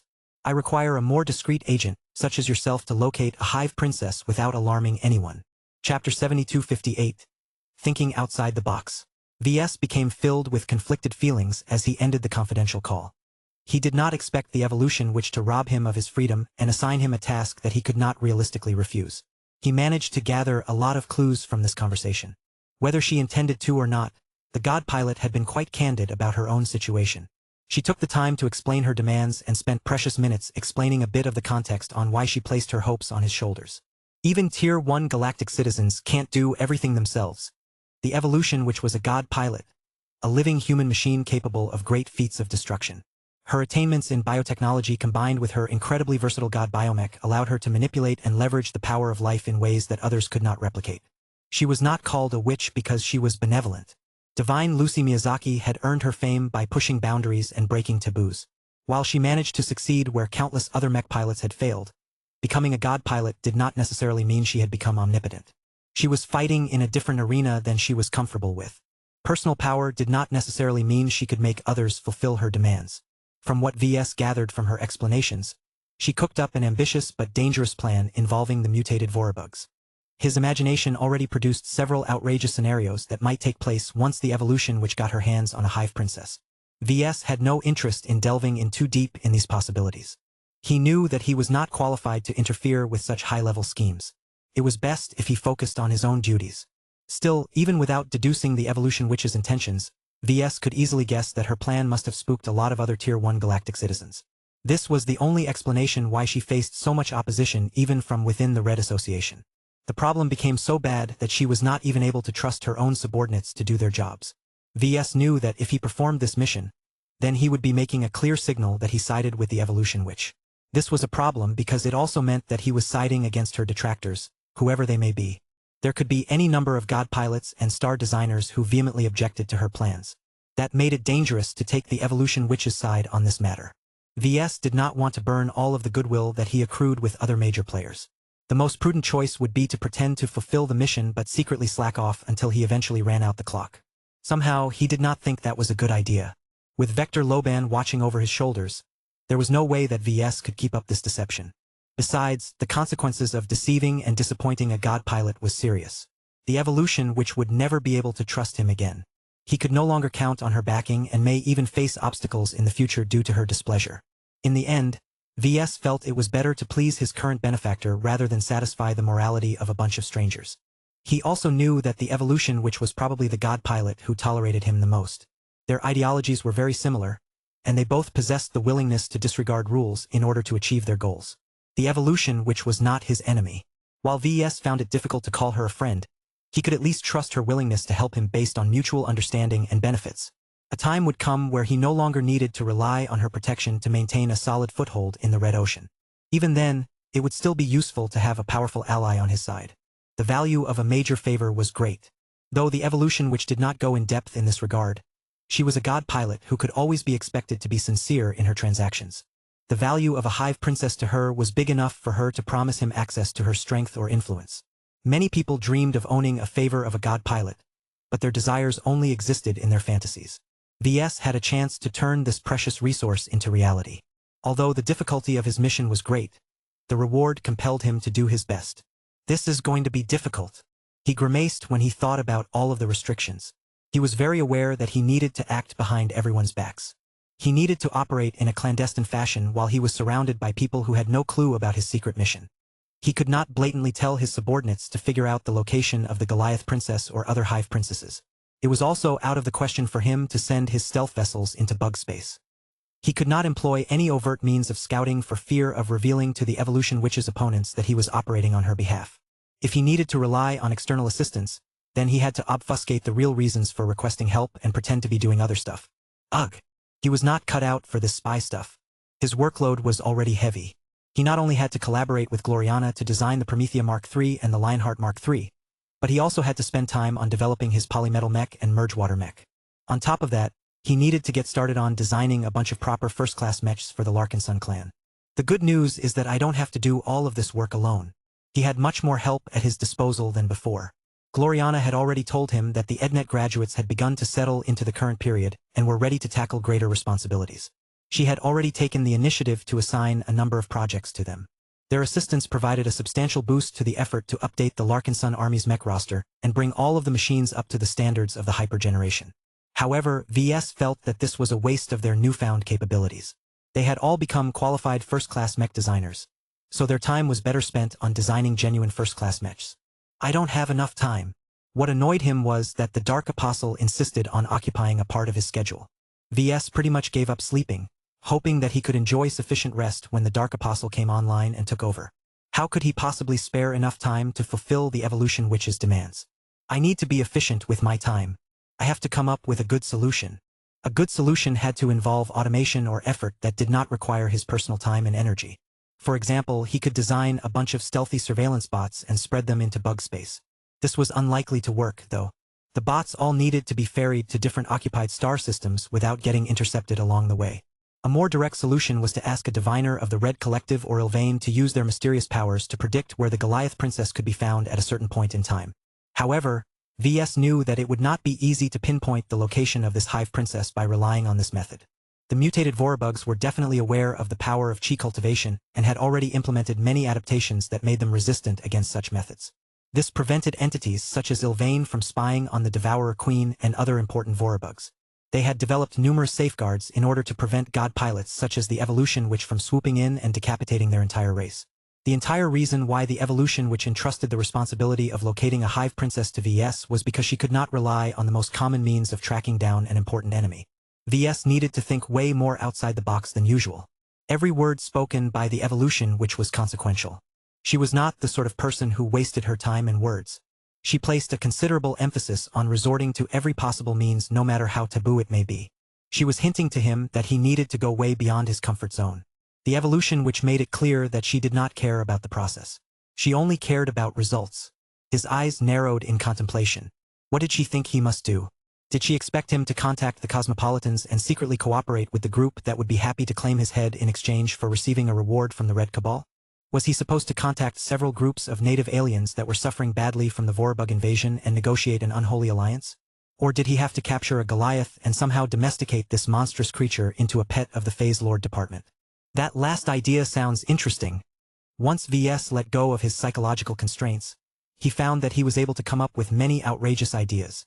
Each of them were bound to generate a lot of controversy if the public found out about them, so he needed to make sure to keep his mouth shut. He became determined not to share his burden with anyone.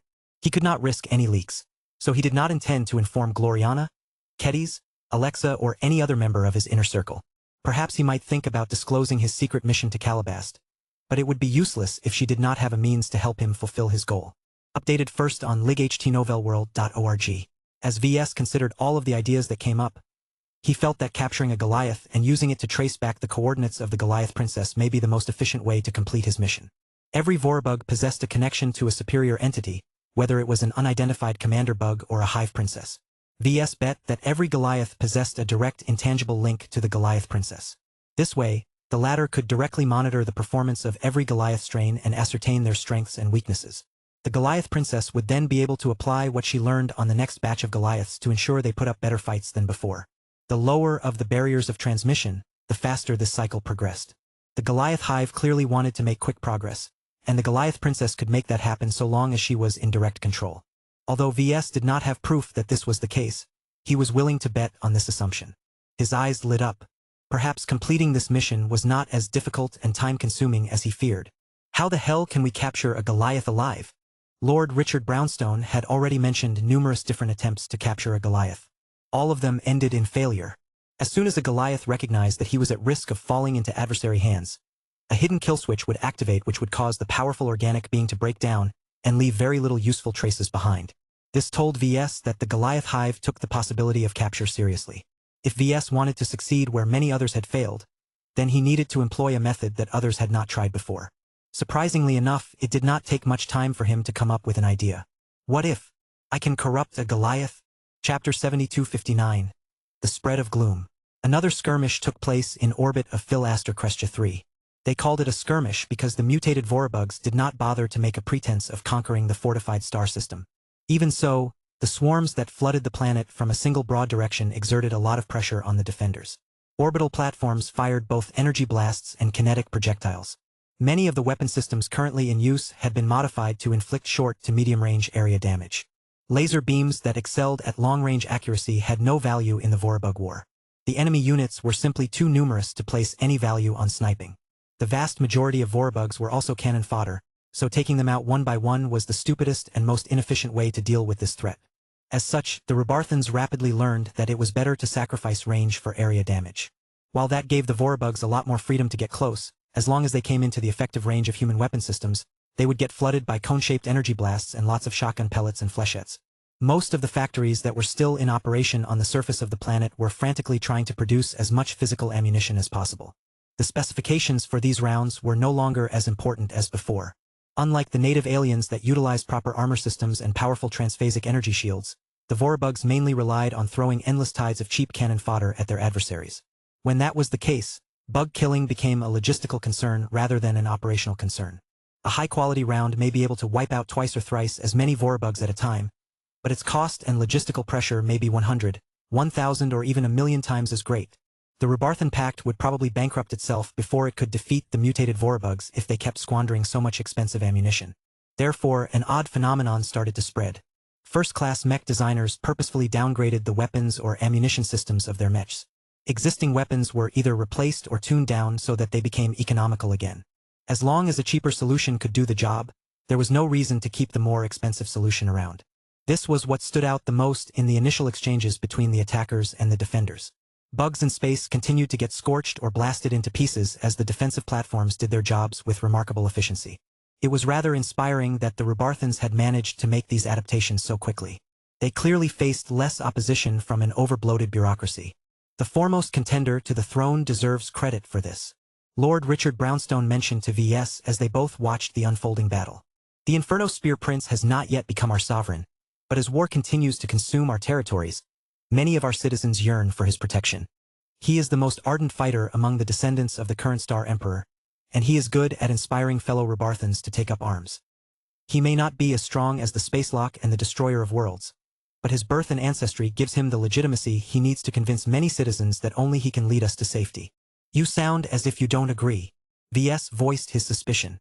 The Rebarthan senior mech designer chuckled. I have to admit that I have my misgivings. As impressive as the Inferno Spear Prince can be, he is not too keen on matters that fall outside of direct combat. That is a great shortcoming in the Vorabug War. We cannot defeat this new adversary with individual feats of heroism. The only way to defeat the bugs is to beat them at their own game. We need to outproduce their military production. We need to leverage our full resources into building cheap and disposable war machines. To do that, we need to build up our infrastructure, forge new trade deals, attract more industrial investment and so on. These are matters that do not hold the interest of a peak ace pilot. VS looked at Lord Richard with a growing look of realization. Are you a supporter of the Smokestack Prince? Not entirely, Richard carefully replied. The Brownstone Prince, my grandfather, has not yet voiced his official position, but he is closely aligned with the Smokestack Prince. They are both cut from the same cloth more or less. They have both been spending time on building up their industrial empires. They understand each other much better than they understand the Inferno Spear Prince. Although it sounds boring, I do believe that their emphasis on production and logistics is the best way to win the Vorabug War in a conventional fashion. VS raised his eyebrow as he heard that last sentence. Is it even possible to win against the Vorabug in a conventional war? From what I have seen so far, the Vorabugs play this game so well that no competitor can be their equal. Lord Richard conceded the matter. It does seem this way. We are still lacking in truly effective weapons and tools, but even that may not be enough to defeat all of the swarms, especially now that the Vorabugs have more time to ramp up their production across their newly conquered territories. I fear that the only reasonable way to defeat the Vorabugs is through cheating. Whether we can do this by assassinating the Devourer Queen or developing a supervirus that is precisely tailored to destroy Vorabug bodies, We must rely on unconventional solutions to defeat an unconventional opponent.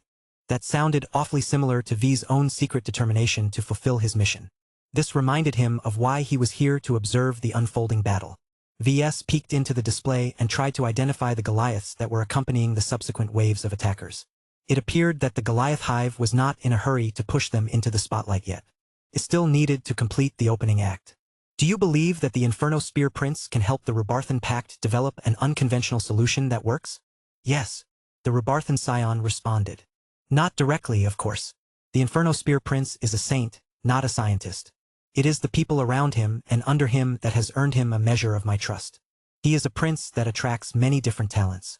Many of the other princes cannot equal him in this aspect, as many professionals feel honored when they are permitted to work for the saint among the princes. It helps that the prince in question can easily filter out those who harbor malice or duplicity in their hearts. Only the pure and innocent are permitted to attend to him. This has fostered a close brotherhood within his network. When I look at them, I see a band of heroes. I see. The Inferno Spear Prince built up a strong network of talented people who trusted each other. He had no need for a kinship network, as his saint kingdom could fulfill many of the same functions. However, this network was far too dependent on the continued existence and well-being of a Rebarthan prince that readily threw himself in battle. The greater his mortal entanglements, the harder it became for him to shed the remaining vestiges of his mortality and ascend to godhood. Had the Inferno Spear Prince given up on advancing to the rank of God Pilot? VS did not believe this to be the case. No ace pilot should be that easy to break. While he was certainly making his life harder for himself, the Inferno Spear Prince was still a fiery Rebarthan nationalist and a protector of his people. The dilemma here was that crossing the road of no return would most likely kill him. His chances of survival were too slim to deny this reality. If the Inferno Spear Prince stuck to his current rank, then he could expect to last for a long time while possessing personal power that was only second to that of God Pilots. So long as the risk of failure was too great, then the Inferno Spear Prince may see no other way forward than to sacrifice his personal advancement in order to dedicate himself fully to the Rebarthan Pact. VS personally disapproved of such behavior. The Inferno Spear Prince did not have to be politically active. What was the point of fighting over a throne of a newly independent colonial empire that was being hammered by two powerful alien enemies at once? As far as VS was concerned, it was much more logical to let the Smokestack Prince become the emperor and let him play with his factories and supply lines. This would ensure that the Rebarthan Pact would still be able to maintain its crucial military industries during these difficult times. The Inferno Spear Prince meanwhile could devote his full attention to preparing for his next breakthrough. It would be great if he succeeded, but even if he failed, other Rebarthan heroes would eventually be able to fill his shoes. While VS felt tempted to share his contemplations with Lord Richard Brownstone, he thought better about involving himself in this multifaceted political succession crisis. Instead, he focused on the more immediate problems at hand. The Goliath hive is throwing away an awful lot of cannon fodder, he remarked. Are these bugs solely being expended so that they can keep the orbital defenses and other units preoccupied? Yes, but the bugs are also thrown at our defenses in the hopes of exhausting our war material. Energy cells are being drained while our ammunition canisters are being emptied. Gun barrels are getting worn down due to repeated exposure to friction.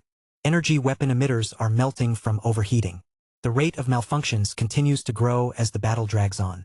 What is worse is that the enemy never gives us enough time to rest and repair our hardware. The Vorabugs will send more swarms within 12 to 24 hours, forcing us to keep making use of worn-down weapons and equipment. This was a fairly insidious way of conquering the Philaster Crestia system. Updated first on lightnovelworld.org. Not only were the mutated Vorabugs using the defenders as whetstones, they were also grinding down the defenses. Once the Vorabugs stopped holding back, they could topple the Rebarthan defenses much more easily due to their extensive wear and tear. What VS also found notable was the psychological toll of the repeated Vorabug attacks. The bugs kept getting killed in astronomical numbers, yet still they sent out billions more cannon fodder in a remarkably short amount of time. This made the Rebarthan soldiers feel as if their painstaking efforts to kill as many bugs as possible was meaningless. What was the point of killing 1,000 bugs when the Goliath hive only needed to expend minimal effort to produce 10,000 bugs?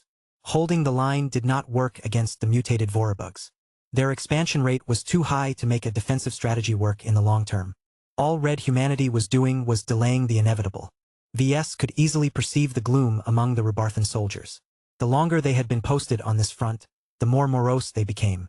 They had lost virtually all hope of being able to secure a true victory against the Vorabugs. This was a problem. Although there were still Rebarthans who tried to keep up their fighting spirit, they were increasingly becoming an endangered species.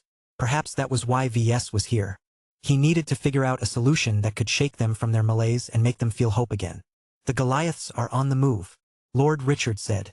The highlight of this skirmish is about to start. The Goliaths varied in range. While all of them were larger than a typical mech, they were not as large as most juggernauts. Their shapes and sizes varied considerably from each other. They were all based on specialized strains that allowed them to excel in a specific mode of combat. This is going to be interesting. In order to complete his secret mission, VS already latched on to the plan of capturing a living Goliath by corrupting it with the power of darkness. Before he could begin to develop targeted measures, he needed to choose the Goliath strain that was more vulnerable to his methods than others. Chapter 7260. A new level scale. Half a dozen Goliaths flew forward while surrounded by at least hundreds of thousands of Vorabugs. There was no rigid order to their formation. The Goliaths moved forward at their own pace while their attending Vorabugs flowed around them as if they acted as a biological parody of an energy shield.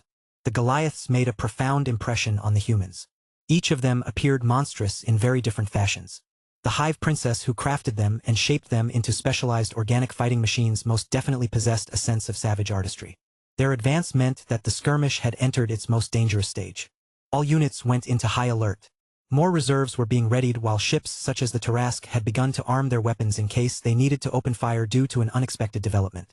Yet despite preparing so many reserve forces, the Goliath did not sustain any form of bombardment. This was odd. As the Goliaths crossed an invisible threshold, the Rebarthan defenders finally sent out numerous champions, one for each enemy Goliath. Among them were a mix of expert mechs as well as a single ascended giant.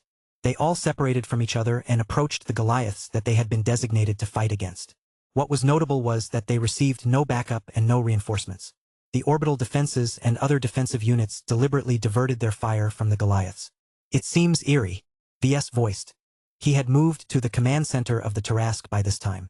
Lord Richard Brownstone still accompanied him, but they were now joined by the Divine Harpoon. The strategist did not see fit to deploy on the battlefield this time. The Goliaths are preparing to fight separately from each other, the Ascended Giant said. What is interesting is that our expert mechs and one of my faceless giants are reciprocating. Lord Richard Brownstone offered clarification. This is how most skirmishes have developed over the week. We have noticed that whenever the mutated Vorabug send its Goliaths, the enemy hive will adjust the deployment of its swarms based on our response. If we try to deploy more expert mechs or ace mechs than necessary to defeat a single Goliath, then the Vorabug swarms will go crazy and assault our champions like mad. Just imagine it. Millions if not billions of bugs will abandon all sense of strategy in order so that they can madly crash into our high-ranking mechs for the purpose of clogging them up and draining their resonance shields. Demigods or not, no demigod can withstand this kind of pressure for long. VS frowned. That sounded like a really scumbag way to win a duel. Not that it could be called this way due to the interference of so many Vorabugs. So what does that have to do with the current pattern? He asked the Rebarthan mech designer. The Brownstone Scion adopted an uneasy expression. Through trial and error, we have found out that if we send out a single champion that is on the same level or weaker than the overall power level of the Goliath, the Vorabugs will form an unusually lenient response. Their assault on our defensive platforms will slacken. They will send only a handful of millions of Vorabugs to escort their Goliaths. They will even retreat and refuse to press their attack despite how extensively the Goliaths have managed to damage our high-ranking mechs. If we try to stack the deck in an unreasonable manner, then the Goliath hive will deploy larger swarms and attack with greater ferocity, causing our forces to incur greater damage. So you formed an unspoken accord with the Goliath hive. The Divine Harpoon spoke in a half-accusing tone. The bugs used a combination of incentives and punishments to train you into helping them test their Goliaths in individual combat. I am not in charge of the defense of Philaster Crestia 3. I can tell you that the commander in charge here has made the most rational choice. Our primary objectives are to hold this territory as long as possible and buy time for the Rebarthan Pact to enter into a stronger war footing. I can tell you that our defenders here are not the only ones who are cooperating with the Goliath hive in this manner. The forces tasked with defending all of the other fortified star systems under attack by this hive have made the same choice. This was a consequence of lacking enough power. The mutated Vorabugs paid a lot of attention to their human adversaries, and were willing to keep them around longer if they could give their Goliaths high-quality sparring partners. A minor lull descended on the battlefield as everyone's focus shifted to the stronger units as opposed to the weaker ones. It was as if most of the mechs, warships, orbital platforms, and enemy Vorabug swarms did not matter anymore. While neither side ceased fire, they fought at a lower intensity, as if they were only fulfilling their duty in a perfunctory manner. They look powerful, VS remarked as he created separate projections that highlighted every visible Goliath. Only 4 of them have shown up this time, but each of them possess a distinctive look and, dare I say, design philosophy. How strong are these Goliaths? His Rebarthan liaison had a ready answer for that. The four are all equivalent to a mid-tier expert mech or high-tier expert mech in strength. We currently rely on a combination of different sensor systems to capture a large amount of emissions that change depending on the strength of the Goliath in question.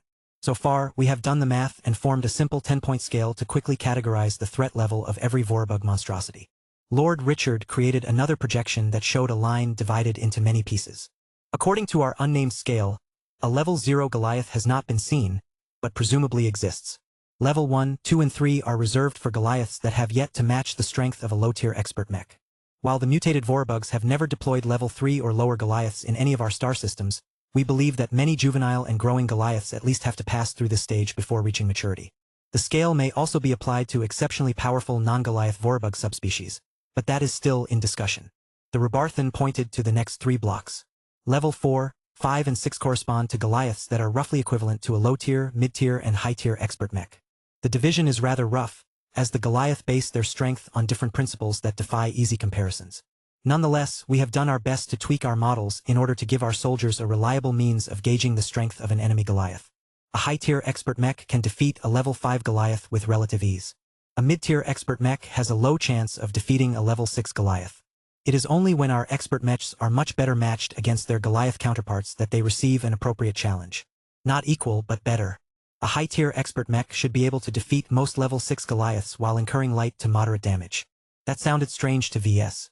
If that is the case, then isn't the threshold of a level 6 Goliath set too low? No, the Rebarthan liaison replied.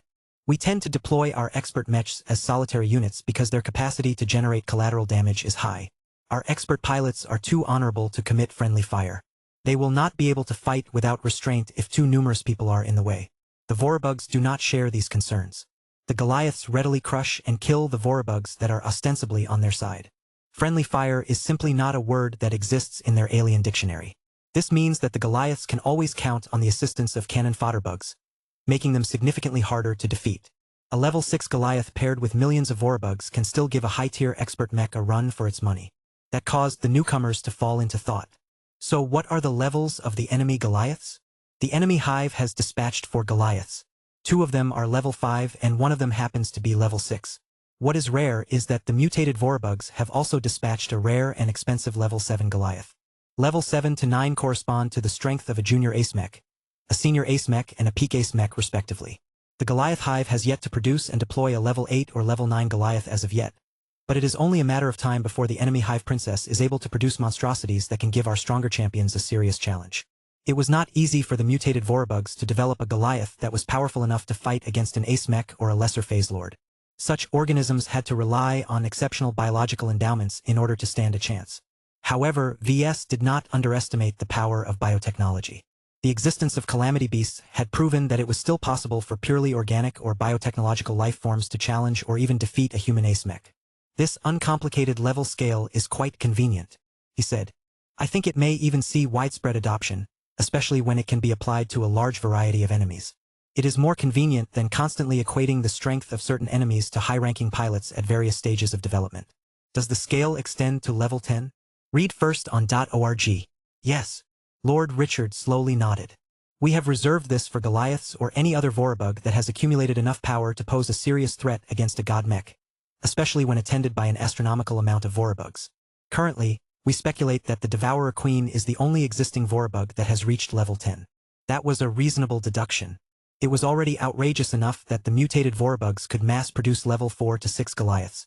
The very limited showing of level 7 Goliaths indicated that the mutated Vorbugs were not able to mass-produce stronger insects. As for level 10, please, if the mutated Vorbugs could produce true god-equivalent organisms, then they had already won the Vorbug War. As VS looked into Lord Richard Brownstone's eyes, he could see multiple clues. You're afraid? Yes, the Rebarthan mech designer responded. We know too little about the mutated Vorbugs. We do not know where they came from, who designed them and what their upper limit may be. The unknown presents the most frightening possibilities. We cannot rule out the possibility that as long as the Vorbug race continues to develop, it may one day have the ability to produce level 10 Goliaths. Perhaps a single one of them is a joke in front of a god pilot, but what about a dozen of them? What about 100? Numbers have always been their greatest advantage. The Rubarthans had no choice but to take this possible threat seriously. This was why they were so eager to be proactive.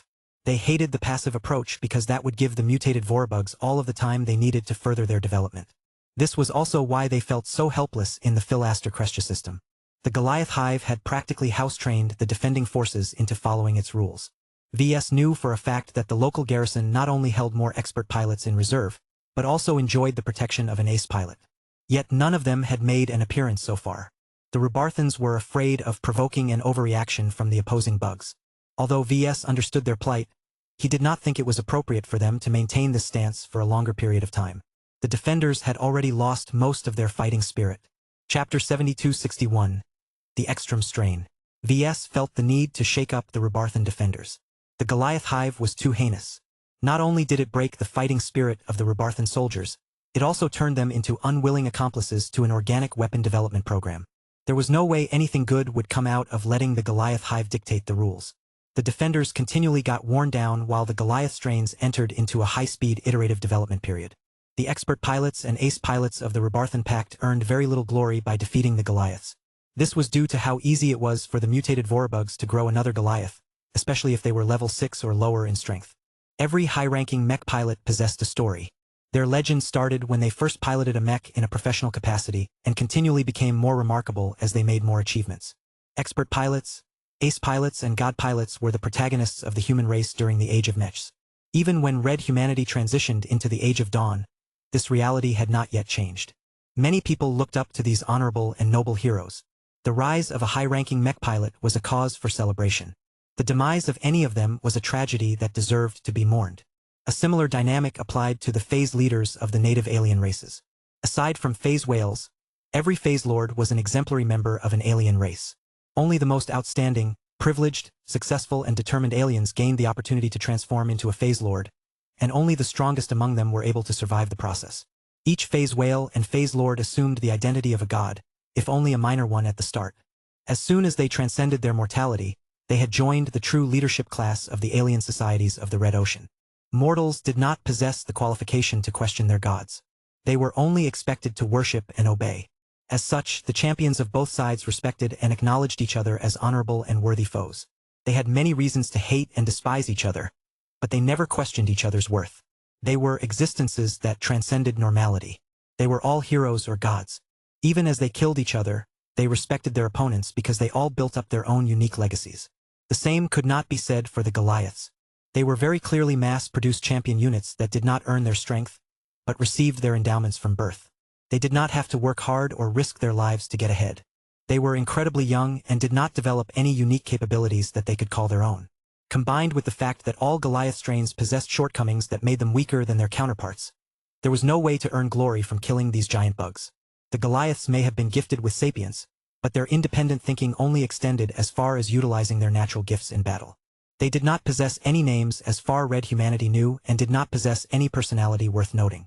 They were giant organic drones who only cared about fulfilling a single purpose. Given all of these conditions, how could an expert pilot possibly earn a large amount of glory from defeating them? It was difficult to derive any satisfaction from beating a Goliath when a nearly identical superbug showed up the next day.